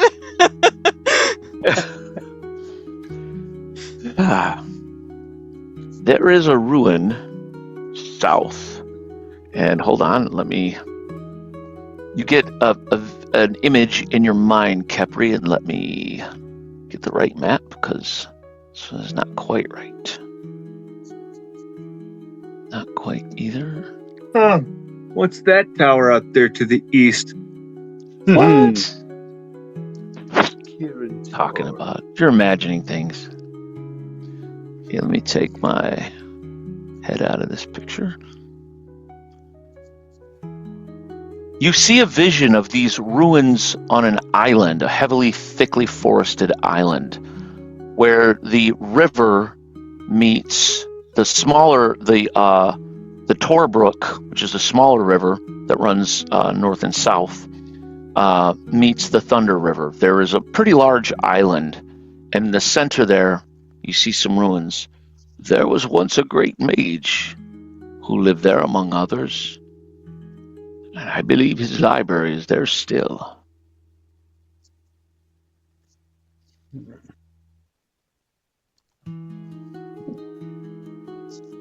All right. What of the rest of you? Gonna ask Cadric first if you don't.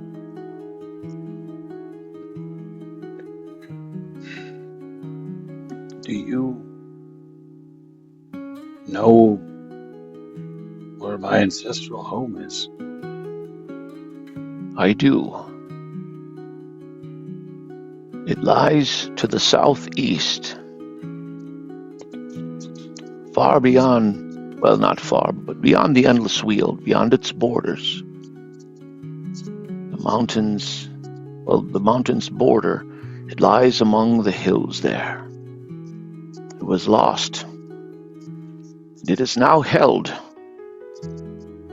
by orcs and an unholy alliance between them and the Iron Circle, the hobgoblin slave masters of the Ifrit princes who have come to this land. Granite Hammer Hall lies there. And Cadric, though I can't show you it on the map because that part is not ready, you see an image and flash, and you realize, Cadric, you are the one living dwarf who knows the exact location of Granite Hammer Hall. And that is when the Horse-assassins strike. Oh, no. Luckily, we have no horse spirit. But you know exactly where it is. And again, that section of the map isn't quite ready. So, but you realize in your mind's eye as you see it, it's a long way through many contested territories. But now I know. Brother Bertram, have you a question for me? Yes, said Cathel. I was shown a vision by an angel of another holy site, a temple, I think, in the mountains where there was snow. Where is this? Ah, yes. North of the tower known as Ebon Tor was an ancient temple, one of the first in these lands, built by priests of the light. Long abandoned, but it is a holy site indeed. If you go there, you will find much more about yourself and about your guardian angel who is ever at your shoulder. And again, Bertram, for a moment, you just see in your mind's eye this massive 12-foot tall armored angel with outspread wings, a sword, and a shield, golden skinned, silver haired, with eyes flashing. I must leave you now. Return to my place with my Argent Lord. I wish you the blessings of the light. And he disappears.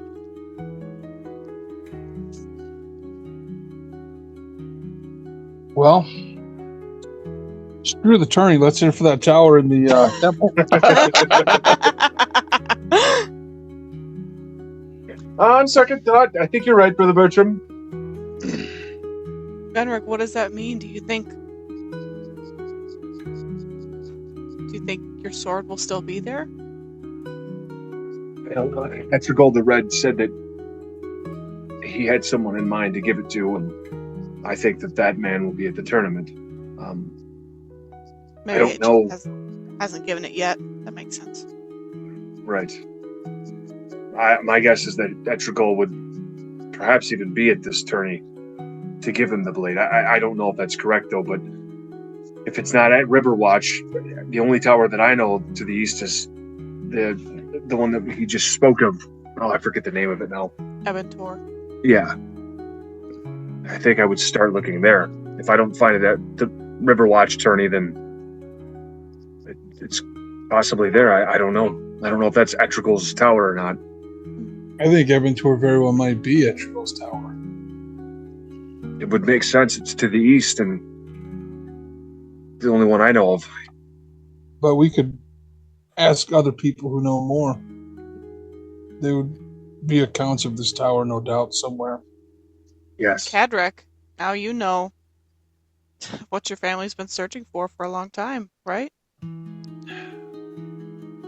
I have much to speak with my kin about. I want to get back to Southcote. Well, our plan was, after this, to go to the tournament. Aye. And then to Southcote. Aye. But we might be remiss if we didn't search the rest of this place. Oh, I think that's a great idea. Who is hurt? Oh no! No one. No one is hurt, and the effects you suffered from the shade, although normally you would have only regained 1 con point per day back, the blessing of St. Cathel has dispelled them. I was getting low on the old con, by the way. What were you down to? I was down to 9. Oh, Woo! Just a few hits and Bertram is Yeah, because if you reach 0, you are destroyed, and your heart stops, and then you will rise again as a shade within 1 day. How wonderful. like realistically, that could have been 3 more hits. You know? Like Yeah. you No, could roll threes I every was doing time. the maths. Right? I was like, where is my staff with restoration? Aha. By Now, the way, I'll does go pick it that up. work if you get to 0 hit points or 0 con or both? 0 con. Okay, got it.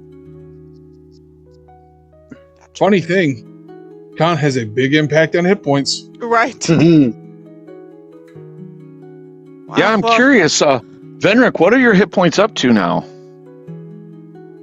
My max hit points are 42. Dang. Nice. East. Well, yeah, let's search this place.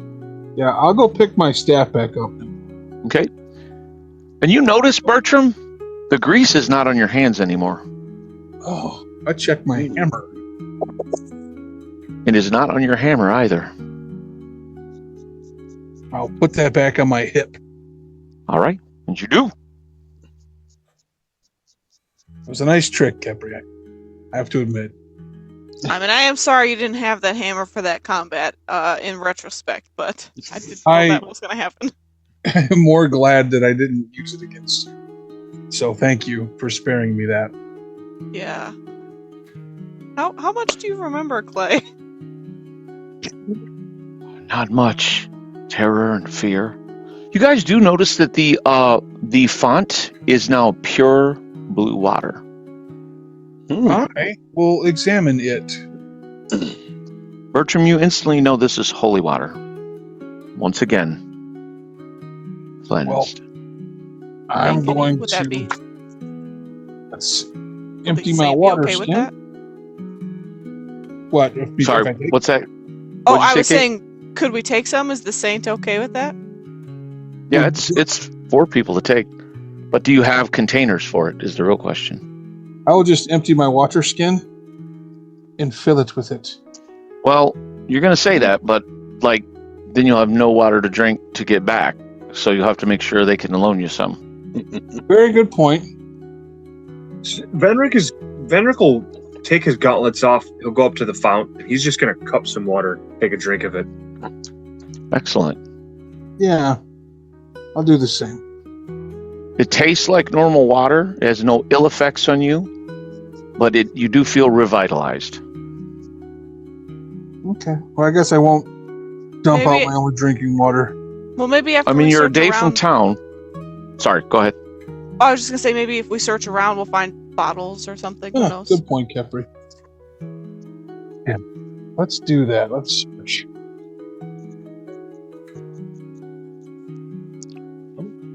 Yeah, we searched the rest of the rooms. Okay. Which, for the sake of it all, I'm just going to... Actually, he's gone. Show you guys what you can see. You can see different crypts that each and every one of them are broken open. And you do not find any loot around. And you get the sense that this place was, in fact, overrun and looted. Do I Because see you any of the remember- bones that were animated warriors? Yes. I'm just going to try and gather up what I think is the right bones. I'll spend probably half an hour doing it and try and put them into different crypts. Okay. All right. You do. You put them in to the best of your ability. You put them in, and you feel good about it. I'll say a prayer over them as I do. Let them rest eternally light. What are the rest of you doing as Bertram is, cleaning these bones up and doing all this? Probably searching while he's, kind of doing some of that. I'll just be looking through, just making Yeah, sure. we Okay. search Yep, like the same. upstairs rooms we didn't go into. Yep. All right. You search upstairs. You remember that the ghouls fled into an area, and without switching maps, I can just tell you where the ghouls had run into. That was priest's barracks at one point, but there was nothing in there except old, broken beds, a couple of tables, no treasure. On the other side was the kitchen, a small kitchen and dining hall. Nothing lived there, and there was no traces of even the smallest scraps of food in the kitchen. Again, this place has been ransacked, and you realize that's what the St. Cathel was explaining. He didn't go into full detail, but when he talked about this place when the priest was killed. So your guess is some kind of raider swept through here, and when the priest was killed, his rage and fear, because his heart had already started to darken, he was turned over to the shadow rather than the light, and he rose as a shade.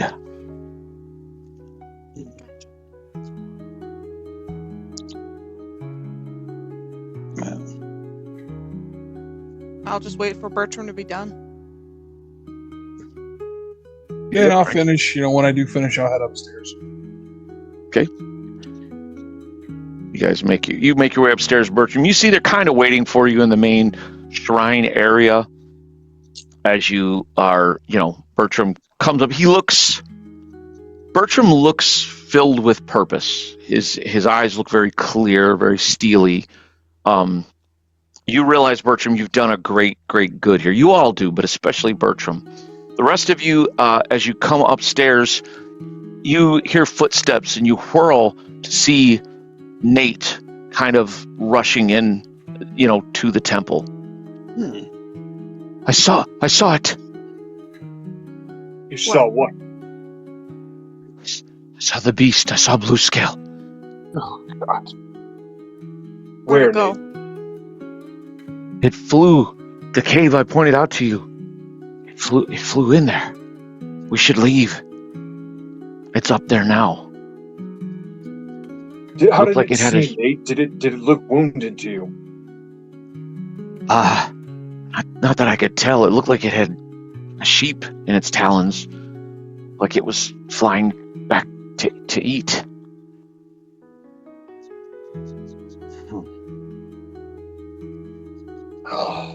Let's go, Fenric, please. I don't know. Peppery, the thing is, if we leave this thing now, if it's already healed, it's just a matter of time before it attacks Ruaven again. But that's the thing, it hasn't. It's just, I know taking livestock, it's their livelihood, but remember the letter, it's not here to kill them. It's here to frighten them. Better, please, I don't want to die.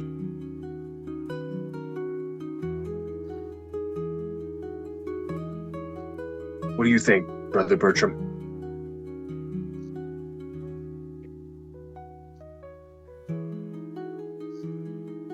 I see both sides of this, but I have journeyed with you long and far, Sir Vinric, and I trust your decision.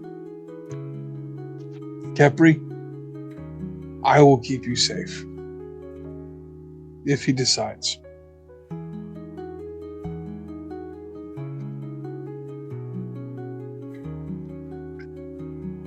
Do you have any spells left, Kepri? No. I used everything. Nate looks very alarmed. Are you going to try to kill this thing? I heard you'd killed it already.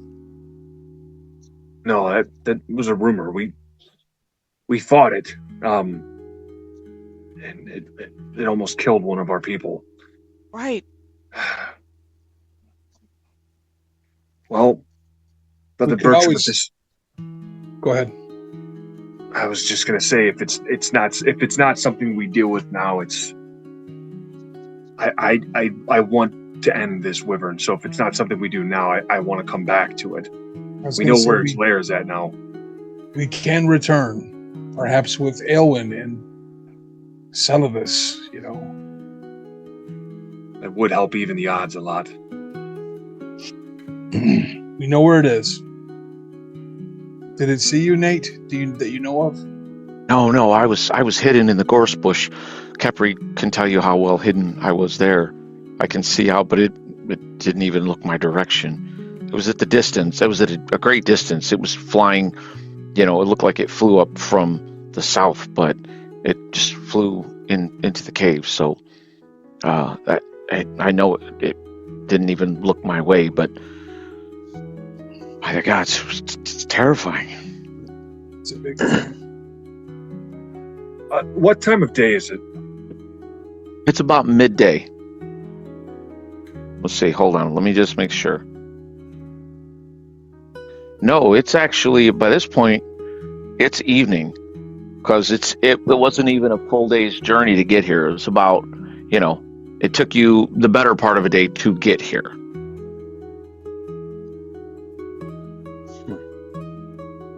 Look, Fenric, I know you probably feel unstoppable, and maybe you are, but the rest of us aren't. And I've watched two men die in that, well, not die, but fall in that many days. I'm afraid. I understand, Kepri. We'll head back to Ruaven now. We know where this beast's lair is. We'll come back when we're better prepared. Well, it's gonna be dark soon. Right. We might have to stay here overnight. I'm just saying I don't plan on going into this thing's lair tonight. As much as I would like to, if we're not prepared for it, it could kill us, and that doesn't do anyone any good.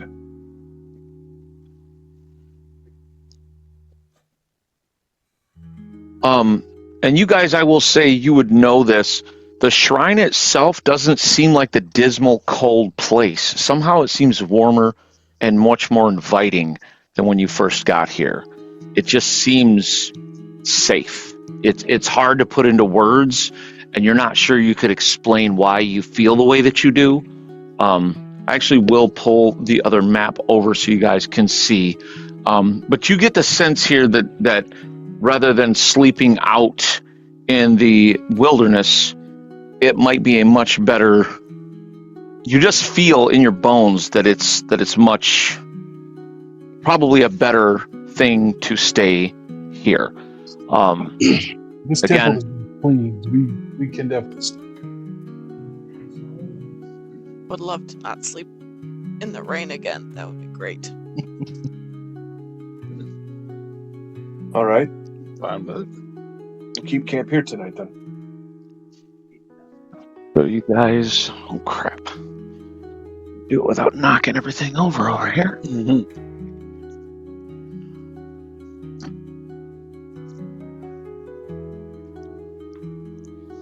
Okay.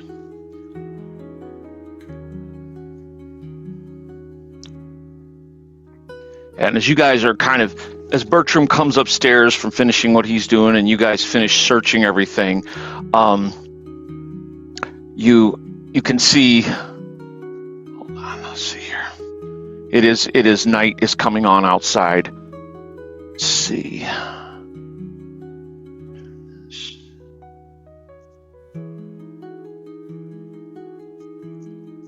You can see again. There's the kitchen, the main shrine. Priest quarters. You wouldn't want to stay in there even though it's cleansed out, because that's where the ghouls were. This bedroom is largely covered in spider webs. This storage room seemed mostly intact, as did the kitchen. We can do the kitchen. It's got tables and stuff. All right. Let's do that. It also does have a stove. We probably don't want to light that to give smoke. If Blue Scale is that close. Smart. Okay. Yeah, I will just say you guys know it has been getting very cold. Mm-hmm. He's feeding right now. He might not notice, but I don't know. Yeah, we can't freeze to death, so good point. Because it is November 15th. We probably should light a fire then. Good point. If you choose to, there is a lot of broken furniture around without even busting up. The tables in here seem largely intact and everything, but there's beds and stuff you can go and salvage and use to get you a fire going in here. You agree, Sir Venric? I agree. We'll go ahead and get one going. Question, All right. DM, sir. Answer. Should I wait to study the new spells? Oh, you know what? I was supposed to send that to you. We can pause here should you wish it, cameraman. All right. Heading to the kitchen, Bertram's gaze seems alight as he inwardly begins thinking on the new spells, the new power that he has gained. The rest of you make your way in there. Did some of you start collecting wood? I would have started going around and Yeah, grabbed some. Benrick and Clay would have done the same. Okay, Benrick and Clay go as well. Clay seems pretty shaken by the experience of this shade, but the eventual triumph and everything seem to have restored his faith to a certain extent as well. What is Kepri doing during all this? She'd be helping collect firewood as well. She would actually as they're doing that, she would be like getting some of their like meal stuff out and like seeing if there's any useful equipment to cook something. Okay. All right. She does find some pots and pans. She can use some water and clean them. She can even go down and get some of the holy water if she wants, and they'll be for sure clean. But she does clean them as they get the fire going. It's a big kitchen stove, so it's designed to hold a fire for a long time and minimize the loss. You can adjust the flue, and if you shut the door, which isn't broken or anything, you're able to. It even is lockable, so you're able to shut the door, shutter the windows, and it gets warm in here, and it's not too bad. There are tables you can lay out your bedrolls, on the floor or even up on the tables, underneath the tables. Kepri, you start getting some things out and there's no food here, but you're able to with rations make a little bit of a meager dinner for everyone. And the heat and the warmth and warm food, you find a stew pot, you're able to put enough stuff in there to actually get some, a little bit of stew going and everything, and it smells good, and it's very cheerful. Nice. Soup's on, boys. All right. You guys handle this. make your way inside. Kepri's over at the stove doing what halflings do.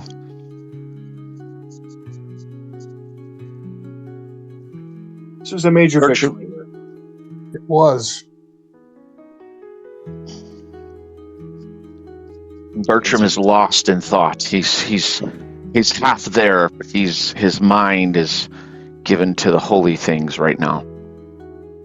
So you guys enjoy a good meal, hot stew. It's a little thin because Kepri's used just stuff she had in her pack, mostly like some beef jerky, cut up potato a little bit, but still it's thin, but it's flavorful. She finds some bowls that she cleans up, and you can even gather around a table together and actually pull up the few unbroken stools and actually sit in this place and have a meal together.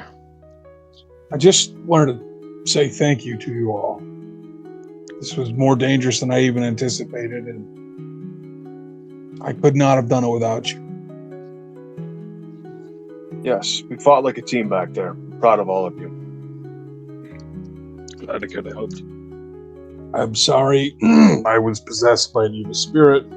I'm definitely not going to let that happen in the future. Not your fault. If you could stop it, then what would be the danger, right? Right. Still, that was quick. What was that thing? He was a priest that fell from the light and rose in darkness.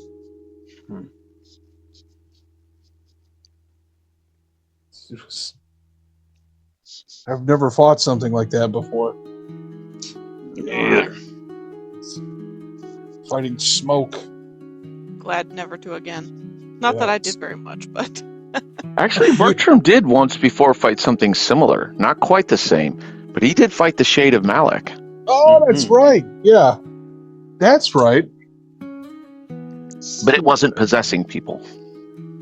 Did fight something similar, but it wasn't quite the same. That left me, well, marked.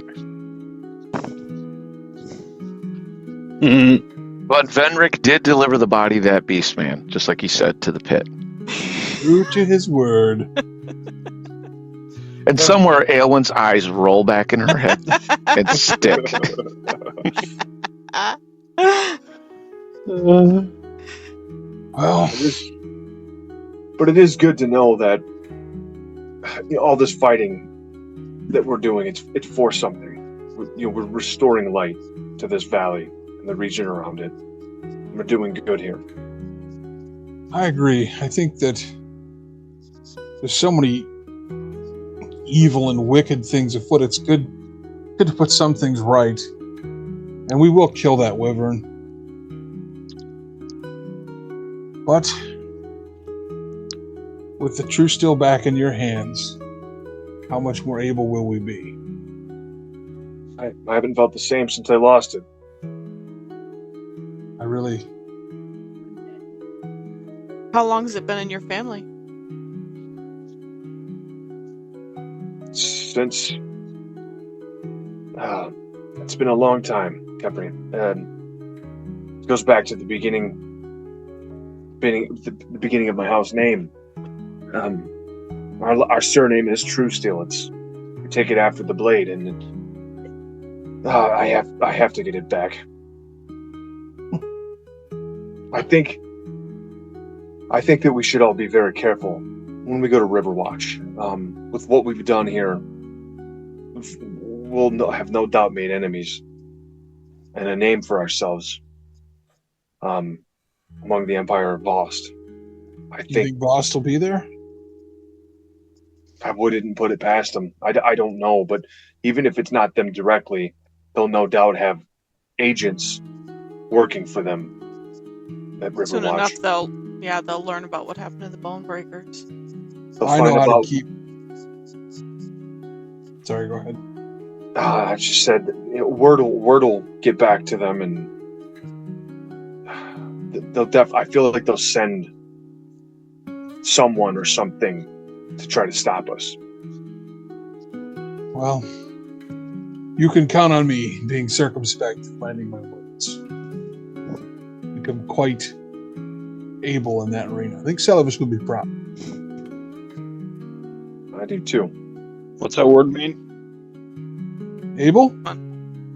Circumspect. What'd you say? Something?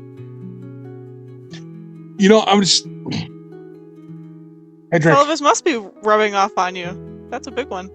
I remembered it because it sounded nice, and I don't know what it means, but I wanted to use it in conversation. Well, if it makes you feel better, you used it right, so... I did? Okay. Well, I mean, of course I did. I don't know. I look at Cadric. I don't really know either. He again has a 10 intelligence, so he's barely, literate. Bertram has an 11, so he can understand the shortcomings of Cadric, and he'll help him. He'll take it. Stone?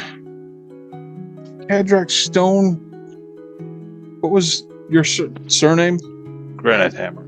Granite Hammer. True Steel. And Kepri, what is your last name? Kipri never thought that up, so... Kepri's mysterious. Kepri, none of your business. Don't ask hard questions. Do you have one, Bertram? Well... Tribe of the Bear. Oh. This is my people. Well, we're my people. Fenric will kind of just look you over, Bertram. That name, that fits. Yeah. Well, if we ever meet, he'll just kind of look at you guys. Just, I come from barbarians.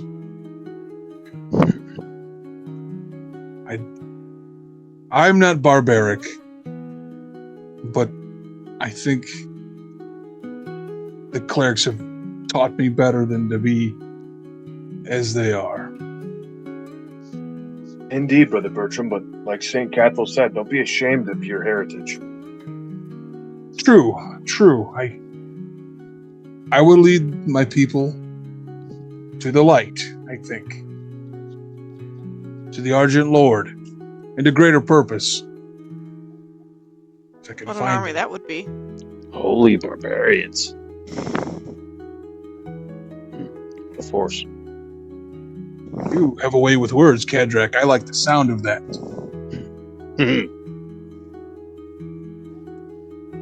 So then, Cadric, when you find your clan, are you all departing then? Now that you know the location?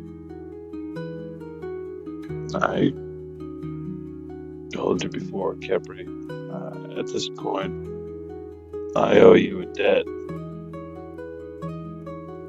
I think you've paid that debt more than over. We'll see. We've got some time still together. I mean, you stopped Clay from... Well, never mind. As I said, you still got a debt. Well, perhaps before it's all said and done, we'll help you get your home back, Cadric. Wouldn't that be something? Stranger things have happened. If Vedrick Truesteel says he'll do a thing, Cadric, he will do a thing. Right, Sir Vedrick? And your runesmiths, what I wouldn't give to talk to one of them. See, that we would be more than even. Let me talk to one of them.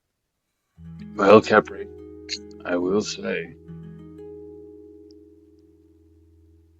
much of the ancient runic magics, I believe there was supposed to be a library somewhere in our hold. I don't know where, but I've heard tell. Maybe the orcs will have left that part alone. Who knows? Dwarves tend to write on stone a lot. Yeah, Ooh, I was just going to say, wouldn't they have That's stone smart. books? Sometimes. Although I can't really carry around a stone book. Maybe you could, Tablets. but I can't. Yeah, but I mean, that is more durable. How hardy would a stone spellbook be? I don't think I could. You could carry use it as a weapon. Well, what if I carry it for you? I'll carry it around, and then in my other hand I'll have the in a axe. backpack on your back, so I can. Yeah, exactly. Just fold it out. That would be something. I Well, don't know about you, but I would love to get some rest. agreed. We should Alright. take watches. If you would like, I'll take first watch. All right. What do you guys set up as far as for your bedrolls and stuff? I get in that little corner table, that circular one, and I just climb on top of it with my bedroll. Okay. Clay and Benrick will take the corner that they're closest to. They'll set up Okay. bedrolls in that corner. All right. Cadrak will set up actually pretty much right where he is. He'll literally lay down kind of about 10 feet away from the door, but with his feet facing the door. Like right there, or Yeah. Okay. Yeah, I know Bertram will Bertram's take that taking big first table. watch. This one here. No, No, the this other one one? by Clay and them. Okay. But he won't go to sleep yet. He'll take first watch. All right. Nothing happens on your watch, Bertram. It's quiet, it's warm, and it's peaceful. I will wake Sir Venric, take my armor off, thank the light and the Argent Lord, and go to bed. All right. Go to table. Sir Benrick, you get up. The fire's waning a little, so you can throw some more pieces of the broken wood on it. Yep. And do you armor up and get ready? Do you wake Clay? Yes, I will wake Clay. Okay. He gets up with you, rubs his eyes. I'm up, sir. Grabs his spear. Lunges at Kepri. No, I'm kidding. Finish this once and for all. And on your watch as well, nothing untoward happens. It's peaceful. It's quiet. It's warm. All right. Waxing moon shows through the clouds. Somewhere a werewolf howls. No, it's not a full moon quite yet. Close. Who do you wake up? I'll wake up our dwarven companion. Cadrak, you're awakened. All right. Yeah. Cadrak, a quick question, DM. Is that a window in that corner there? Yep. Both of these are windows. They're shuttered currently. They are windows. Cadrak will get up and watch he'll kind of watch the door, but he's going to kind of occasionally look up and out and see if he catches sight of anything flying. Okay. So you kind of crack the windows from time to time. Yeah, just kind of look out and out of curiosity. You don't open them much because you realize you'll let a lot of the heat out and wake your friends, but you do crack it from time to time. You don't see anything flying, and it's the moon is, like I said, it's waxing. It's nearly full. And when it's not behind clouds, it's a bit of an overcast night, but you can tell the clouds are clearing. You're betting tomorrow will be a very clear day, and you don't see anything flying across the sky or anything, and nor does anything bother you through the night. And with that was 8 hours of watch. No, that was 6 hours of watch. I will wake play up. and sorry, go ahead. Capri. Capri, you are awakened. Okay. Snug as a bug, and you're awakened. All right. And she'll get up and pace around a little bit, and as dawn gets nearer, she'll kind of make what breakfast she can from what they have. Okay. And dawn does indeed come. Again, your watch it's warm, it's peaceful, quiet. It's as if the blessing of St. Cathel is keeping any interlopers at bay, and you're fairly certain that's exactly what has happened. You will each get your con bonus and hit points. Oh no, you guys are all healed. Never mind. Blessing of St. Cathel indeed. You also will mark off a ration, each of you. Okay. Oh, actually, no, you won't. Capri, as you're looking, you know for a fact there was no food that you found, but on the stove, as you go over and start looking, there is enough to make a hearty breakfast laid out in what looks like fresh eggs, bacon. There's even a fresh loaf of bread. Everything just, no one has been here, but you almost hear the laughter of old St. Cathel. Enjoy, my dear. She'll wave. Thank you. And there's even a little thing of blackberry preserves. Bertram, look at this. What do you got? What do you got there? Look, this wasn't here. The saint guy left it for us. Is that jam? Holy jam! And she'll set to with a will, cooking breakfast and making the most out of all the, Right. food And stuff. those of you still sleeping, you arise smelling a tantalizing good breakfast. You know you're out in the middle of this ruin. There's no way this should exist. And you all just feel good. You feel blessed indeed. And Capri makes an excellent breakfast.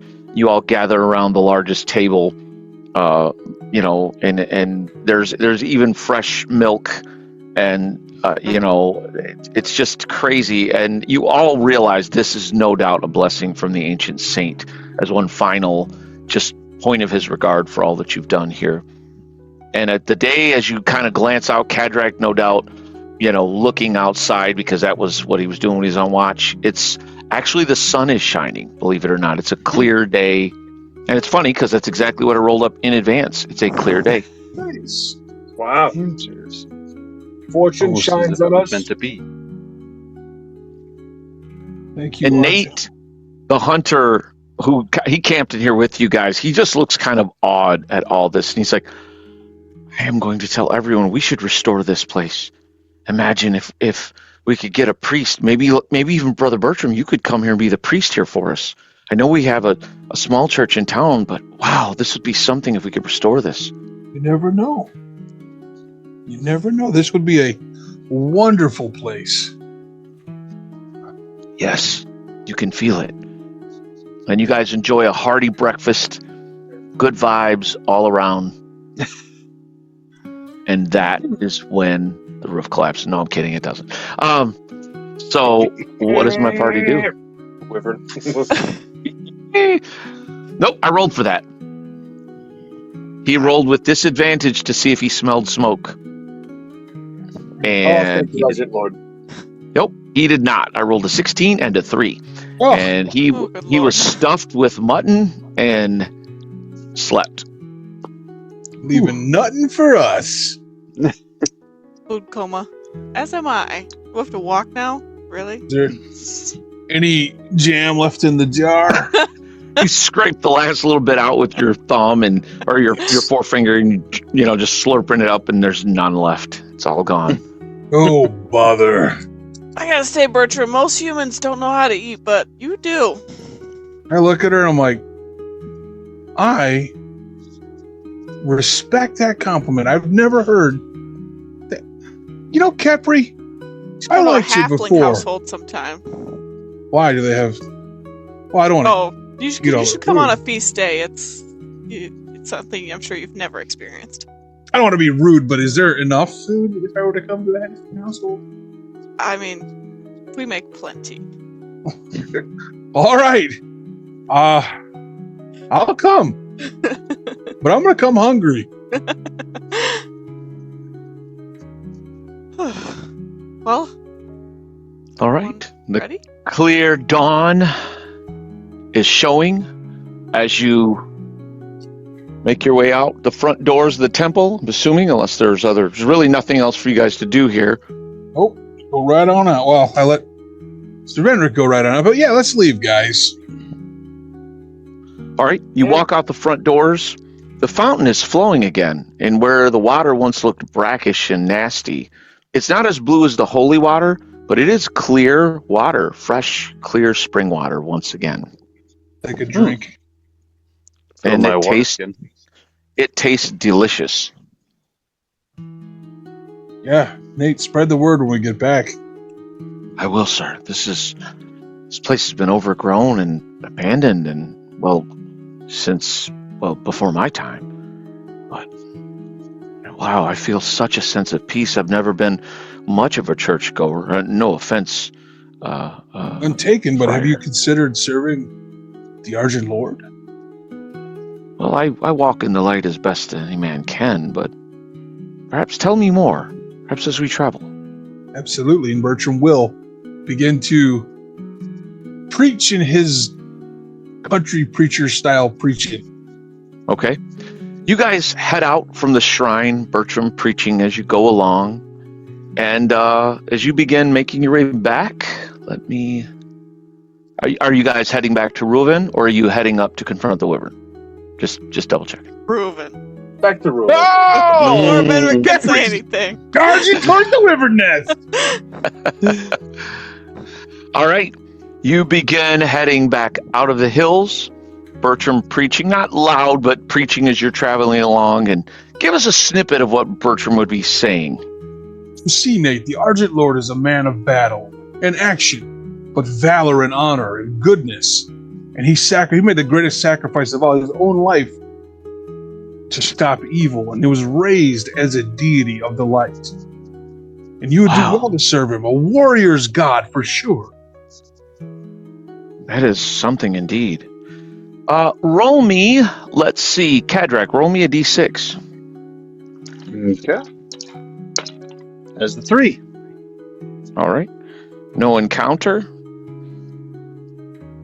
And you travel along through the hills. The going starts to get easier as it slopes down. Sir Vendrick, roll me a d6. That is a 4. No encounter. It is late afternoon as you see the lights, smell the smells, and hear the sounds of the village of Reuven in the distance, getting closer. And at this point, Bertram, give me a diplomacy check. See how much headway you've made with Nate. You know what's cool? That's a class that? skill. Mm. All right, here we go. It's going to be plus that. Oh, God, dude. I kid you not, nat 20.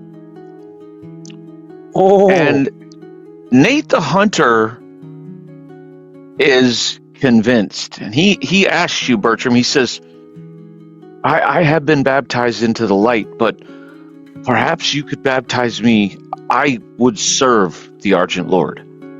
I will baptize you, Nate. Where is water?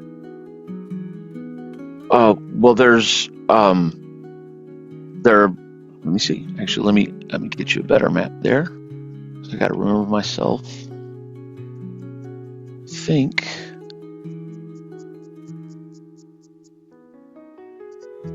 there is none right around, nothing large, but he does tell you that they have a tub at his house or he's sure the temple would have a place to baptize him. Let's make haste for your home, and we'll baptize you there. All right? You make your way back into town.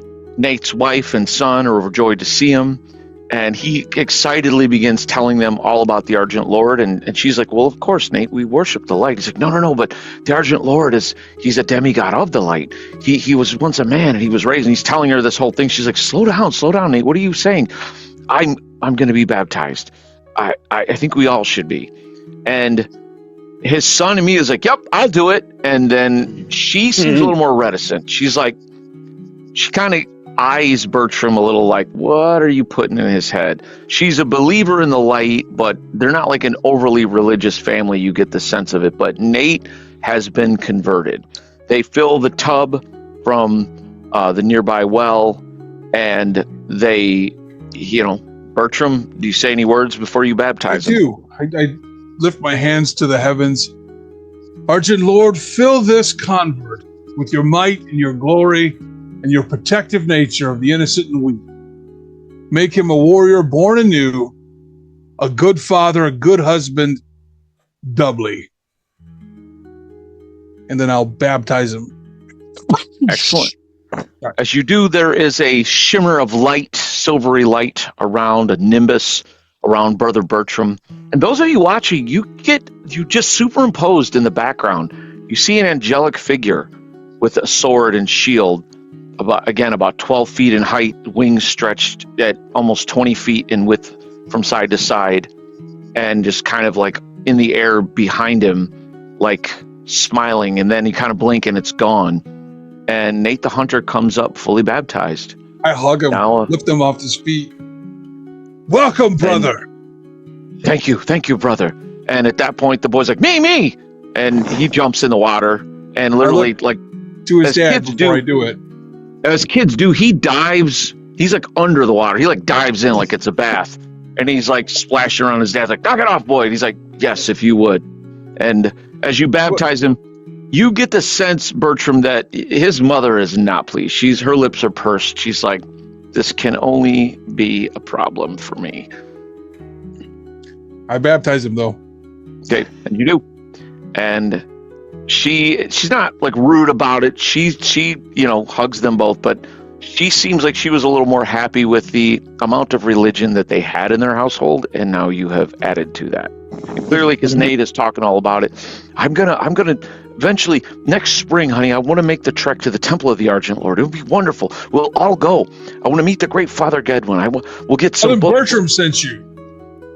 Ah, yes, you know him, don't you? Oh, yes. And the rest of you, kind of on looking out of this, do you say or do anything, or just kind of watch it transpire? Just watch. I'm just observing. Excellent. All right. Sun shines. The little bit of snow that had scudded up the couple of days before is gone. It's still cold. It's still November, but it is it feels good. The sun's out. What do you guys do? It's evening at this point. Well then, Stay one more night, leave in the morning. Yes, we have to make arrangements for our people, and I need to leave my wagon here for repairs, so we do have some business to attend to. I need to make the temple here aware of what we did at the Temple of St. Cathel. You may also want to tell the sergeant that definitely is Blue Scale's lair. Not that he can do much with that information, but he should at least know. He's alive. If they were to just leave some animal unattended every so often, it seems that he's content. That's what I'm saying. Maybe make an ally, but... Well, I'm not saying to make an ally of him. I'm just saying... Well, I mean, maybe not an ally, but maybe not a non-homicidal neighbor. Appease him until we can come deal with him. Perhaps. Well, then Bertram, if you're going to the temple to speak with the priestess, I'll go talk with the sergeant at the end. Sounds good. Actually, I'll go with you, Bertram. I want to see Copper and Rigel before we go. All right. What does Cadrak do? As always, he's going with Capri.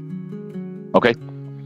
And then Nate, as you guys are leaving, he steps in close to each of you, and shakes your hands, embraces you if you let him. It's been such an honor. Thank you. Please know that you always have a home here, humble as it is in Reuven. And he goes around to each one of you, and ending with Bertram, he smiles very broadly, and my brother, and he Brother hugs Nate. you, and Brother Bertram, and he kind of, and again he just kind of smiles broadly, and gets back. It gets back in the house. It's the sunset is not far off. In fact, by the time you guys leave here and get to the gate, the gate of Reuven, it's about sunset. They're lighting the lanterns and stuff. You see the guards, well met, and they let you in. You guys are the heroes. Remember, you're the toast of the town because you slew the Bonebreaker brigands. So as you enter, I believe the bulk of the party is going to the temple, and then Sir Vendrick and Clay are going to the inn. Yeah. Yes. Okay, perfect. All right, so we'll go to the temple first. As you make your way to the Temple of the Watchful Maiden, perhaps for the last time for some time. Again, this small temple of stone bears a stained glass window of a warrior. Stern visage seems to weigh and judge all who step within. The acolytes lead you downstairs, where you see the priestess is still tending to the wounded, among them your friends. And she's excellent. And again, this is the priestess Annabelle Quinn. You're back. Excellent. They're coming along. Good. Are they conscious at all? Let's see. Copper is. Rigel is not. She tells you Copper, and Copper like weakly sits up. He's like, oh, Copper. Kepri runs over like impulsively. Copper! Hold, don't hug too hard. It's fine. She can just watch his leg. That's all you must watch. And Copper leans over Grayley. Hello, little one. Oh my God, you're awake. I am. It's good to see you. I'm so pleased to see you all. I don't see Sir Venric or Clay, but are they all right? They're all right. They're headed to the fine. inn. Oh, good. You survived Praised. a wyvern, Copper. That's the last thing I remember was its maw and lightning and pain, and my leg is it hurts something awful, but the priestess, she has been so good. And he smiles over her, and she kind of smiles back. He's like, Rigel seems in pretty bad shape, though. But she swears he'll live. He hasn't come around at all. This is where we're at, Copper. We have to leave pretty quickly, and you're not going to be able to come. He starts to try to get out of the bed when you say we have to leave. And he's like, and then when you say this, he's like, well, I have to come. I have to come with you. Sir, you all save me. I need you here, though. That's what I was getting to. I have to leave Arnold here. He's not doing too hot. Rigel, I need someone here I can trust to kind of look out for people and, pay attention to things that need paying attention to. I see what you're doing, sir. Well done. You remember how clever Copper is. He's like, make me feel better about my injuries. But you're right. I'll look after them. It's true, but yes, that's true too. Well, have look, no Copper, worries. I'm going to go with them to the tournament and everything, but when the winter's done, maybe I can come back with them and we'll get the temple and we'll all go back wherever we're going. I don't even know where we're going after that, but we'll come back for you. Well, we're going to go to a feast at Kepri's. She said they have a lot of food, a lot of food. Halflings are known. I knew a great halfling chef in Softcoat. Beyond compare. He was well known. He was the toast of the town. Yes, halflings. Not all, of course.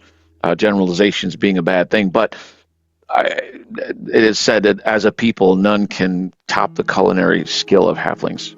Do you know the chef, Kepri? It said I haven't been to Southcote myself.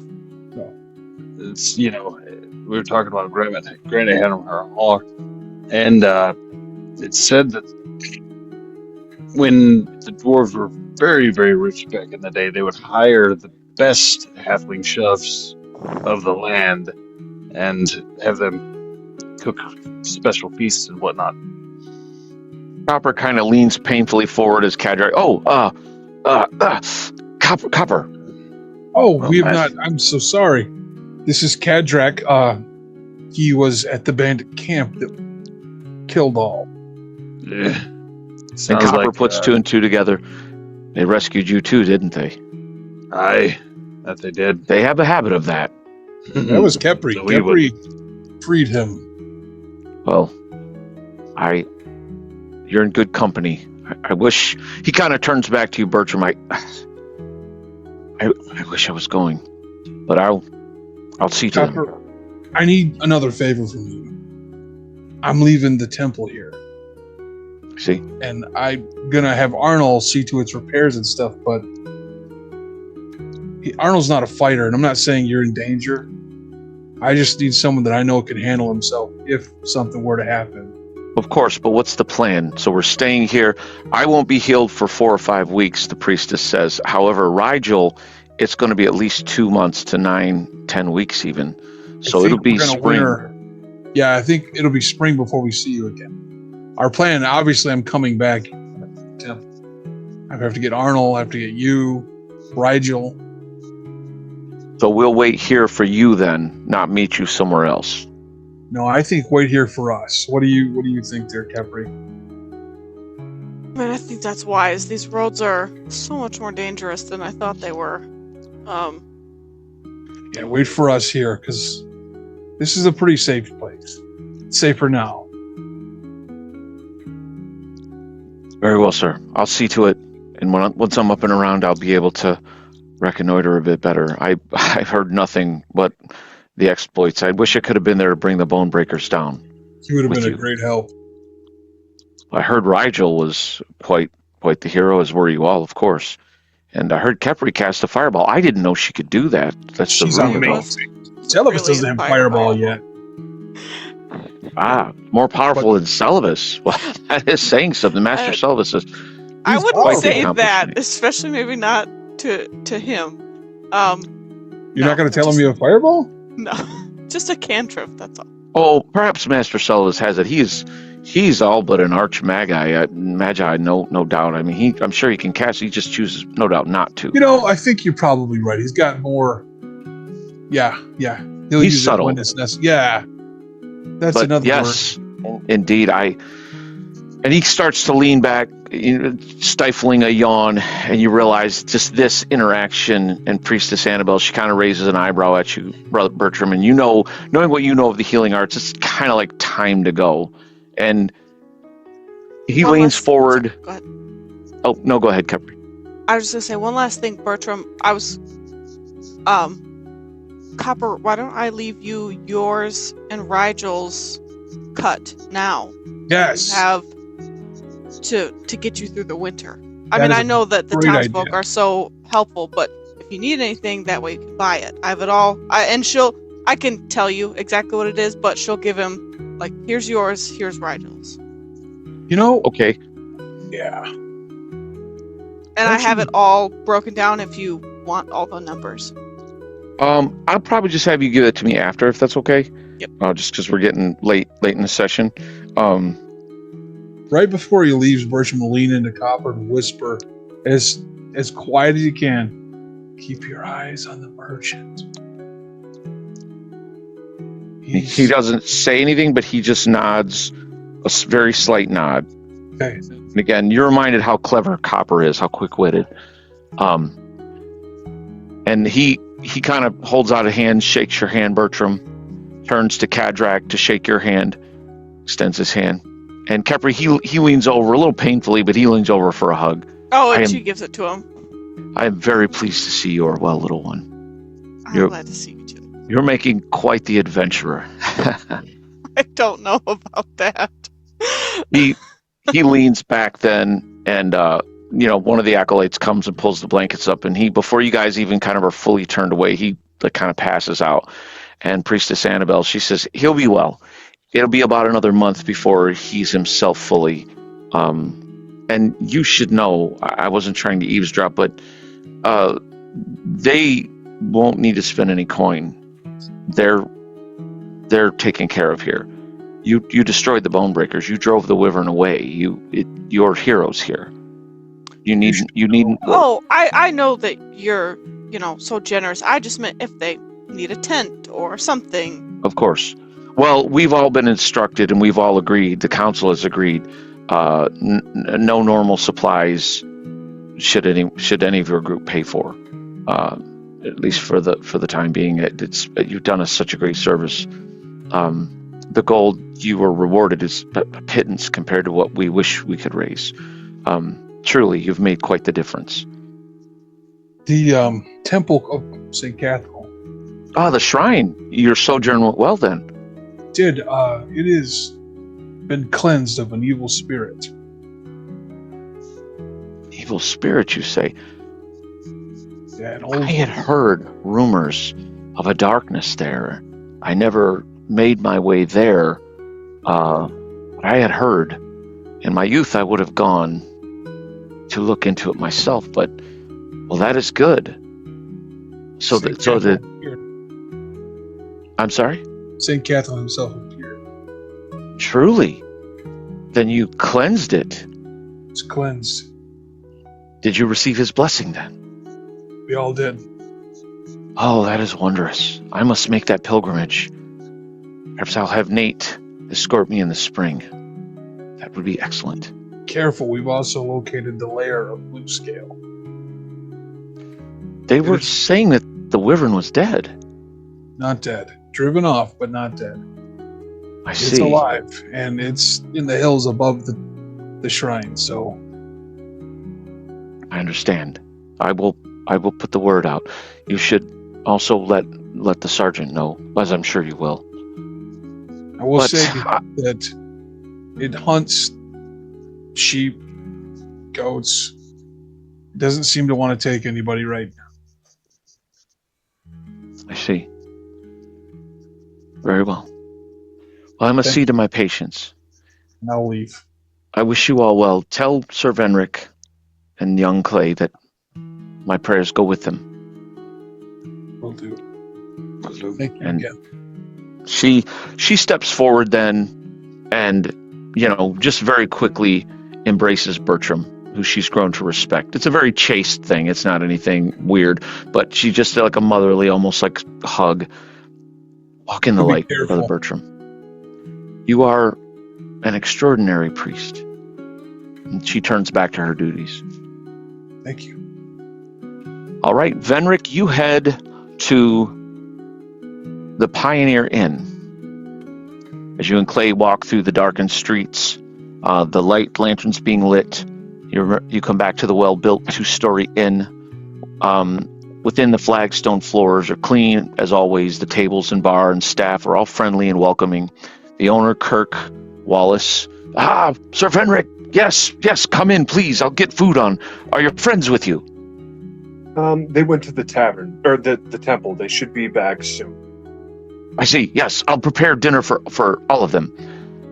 And you can see Sergeant Fuller sitting over in his customary corner table by the fire. He kind of stands, broad grin on his face. My friend, he walks over to you. Just, it's good to see you.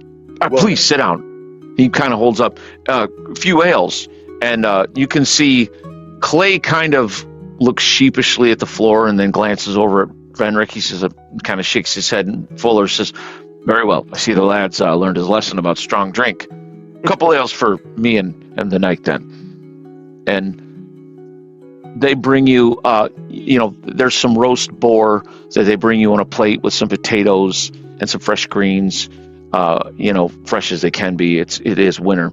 And plate of steaming food. Clay immediately dives in, and Sergeant Fuller says, well, I heard you'd gone into the hills. How did things go? Well, there was a shrine there. It was being held by an evil spirit. We destroyed the spirit, drove it out, restored the light to the temple. So that went well. But we've located the lair of Blue Scale. And is up. Oh, he lives yet. He's alive, yes. We fought him. I had hoped he would have perhaps died of his wounds. I knew from what I heard you had grievously injured him. He was wounded, but yes, it's true. We saw him, and his lair is up by this shrine. It's not far past the shrine in the mountains or the hills. We saw Sir him. Venric, Yes, go ahead. do you mean to slay the beast then for us? Remember, there's a reward. Indeed. And we do. We can't yet. We really, before we face this thing head on again, we need to regroup with the rest of our party. Celadus and our druid. The thing is dangerous. And as I say, we saw him, Nate the hunter actually saw him going back to his lair with a goat. Nate's a good man. He's proved it to be so, yes. I think if it has livestock to feed on, I don't believe it'll be attacking. It's an intelligent creature, and we found that letter from Voss. It's been sent here, but I don't think it means destruction of the town. I think it's been sent here to cause fear. But as long as it has something to feed on, I think it will stay to itself. And I believe our plan is to come back at some point after winter to finish this thing off. I see. Well, I won't lie. I'm disappointed, but I understand. I know you've got the tournament that you have to get to. You've done more for this town than we could have ever hoped for. So, again, my friend, he kind of reaches a hand across the table and shakes your hand. I have nothing but respect for you and for your deeds, and you've been heroes. I would have hoped you could have slowed it, but also, I don't know much about dragons, but my hope would be that, I know it's a wyvern, not a dragon, but wyvern, whatever, but those big lizards, don't they sleep and hibernate through winter a lot of times? The weather's getting colder. Typically, yes, to my knowledge. They don't like the cold, so I think he'll be less active, at least. Maybe the little mage would know. You could ask her, but perhaps if you could return in the spring and perhaps deal with the beast. That is our plan. Well, I do hope that our paths will cross again. And about that time, I'm assuming you've been eating this whole time too, Venric, hot meal and everything. And about that time, the door opens and you see the rest of your comrades kind of come in, and you see Innkeeper Wallace says, my friends, please, yes. Please, you're seated with Sergeant Fuller. Your friends are there. We'll bring your meals over. And you all kind of make your way into the warm inn, kind of the wash of heat and warmth and just the chatter of people at different tables. And they gesture. Do you guys all take a seat? I do. All right. You head over to the table, and you see that Venric and Clay have already cleaned their plates in between talking. Sergeant Fuller extends a hand to each one of you. I heard it went well at the shrine. And Sir Venric has explained you need to leave. I should say, and as he's talking, they're hustling over. They're bringing you plates and drinks and everything like that. They kind of set them all out around you and stuff. And and again, it's roast boar, greens, and potatoes, with gravy and everything. And everything is just really good. Your mouth waters, cups of ale or wine, whichever you prefer. They don't charge you for any of it. Again, you guys are the heroes of Ruin at this point. I will say, you needn't worry about your injured friends. We're going to tend to them like our own. They'll be fine. About that time, you see the door open again. You guys are kind of tucking into your meal. You see Arnold, the drover, kind of come in. He's cold. And he's like, Kirk, and he's like, Arnold, look, they're back. And you see that Kirk and Arnold have kind of been getting to know each other a little bit, the innkeeper and the drover. And Arnold kind of bluffly walks over to the old farmer. He's, Brother Bertram, sir. And then he turns to wave at the rest of you as well. And he sits down, and they bring him a plate as well. And he says, repairs are underway, sir. It's he's kind of rubbing his hands from the cold. How's the cough, Arnold? It's better. There's a draft that Mistress Annabelle has been giving me. It's been helping immensely. But she's been after me. She told me I could only work outside when it's clear, and then I'm to take breaks. I've been spending a lot of time here at the inn, here and there. Some I've been visiting with Copper. Rigel hasn't awoken, unfortunately, but she said that's a good thing. He needs his rest to heal. But I've been spending some time with Copper, and I've actually been playing checkers a lot with Mr. Wallace, who owns the inn here. It's a good place. I like Reuven, sir. I do too, Arnold. And they said, everything that you'll need will be provided. But oh yes, they've told me that. In dealing with, need to give this to you though, and I hand him a pouch, just in case. Sir. Just if something were to happen, you have. It makes me feel better knowing you have the means to get somewhere, buy something, do something. I see. Well, thank you, sir. He tucks the pouch away. Can you keep track of how much he has? Yeah. Okay. Well, I'll keep up on the repairs, and I'll keep checking in on Copper and Rigel. And so you're leaving then? Yes, we must be away. I know the tournament. I know Sir Venric has to get there. All right. I wish you luck, Sir Venric. Thank you, Arnold. I've no doubt the light will shine on you, and you'll win the whole thing. No one can stand against you, sir. Well, we'll see. Well, and as you guys, the meal begins to wind down, and again, the weight of everything begins to settle upon you all, for this is another parting. Even though it's as it must be, you know that you must get to the tournament. It's a few days away, and you've got a journey to make. You've got to get there, register for it, and all those things. And so, as the meal draws to a close, is there anything any of you wish to address here? Cadrak would at some point slide the axe across the table to Sir Venric. And Venric will push it back to Cadrak. I think you should hold on to this for now, Cadrak. Sure. Well, you've proven that you're more than capable of wielding it. I think it's in good hands. It's dwarven make, after all. Indeed, and plus, this spring we have a wyvern to slay. And hopefully you can accompany us for that. Oh, I still have a debt to pay.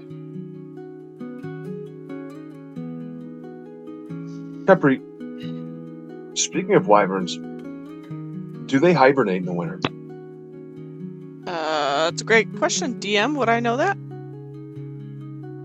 Give me what you have all the knowledge skills, so list them off. We'll start with the first one and roll. Remember, with advantage. What's your first skill that? Well, what are your skills there? So I mean, it would be like Arcana. Yep. Make that one. Remember, with advantage. That I got 15. Yep. You're fairly certain, Kepri, with what you know, not only of wyverns, but also this one, you're pretty sure it has mixed dragon blood. And being the blue scales, you know that blue dragons are a southern breed, preferring very warm climates, desert climates.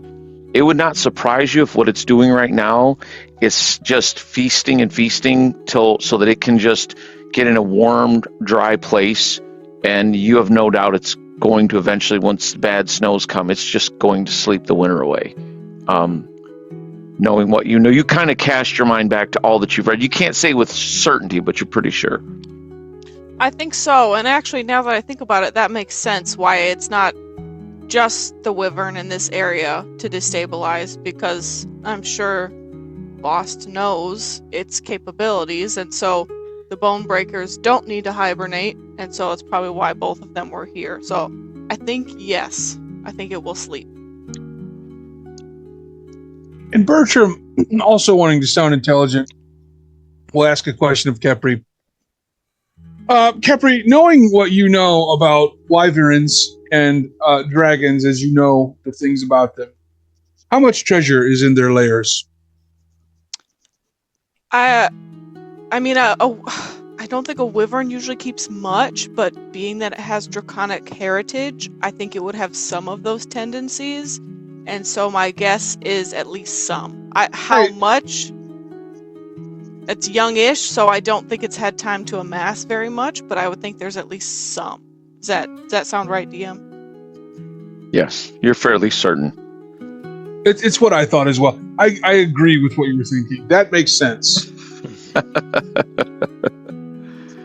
All right. For the sake of things, you realize that the next day, which will be when you'll be heading out to leave for the tourney, will be actually the first night of the full moon. Somewhere a wolf will hunt. You also realize that would be the day that Haste, the warhorse, would be fully healed. Oh, yeah. Only there were time. And that is where we will end the session.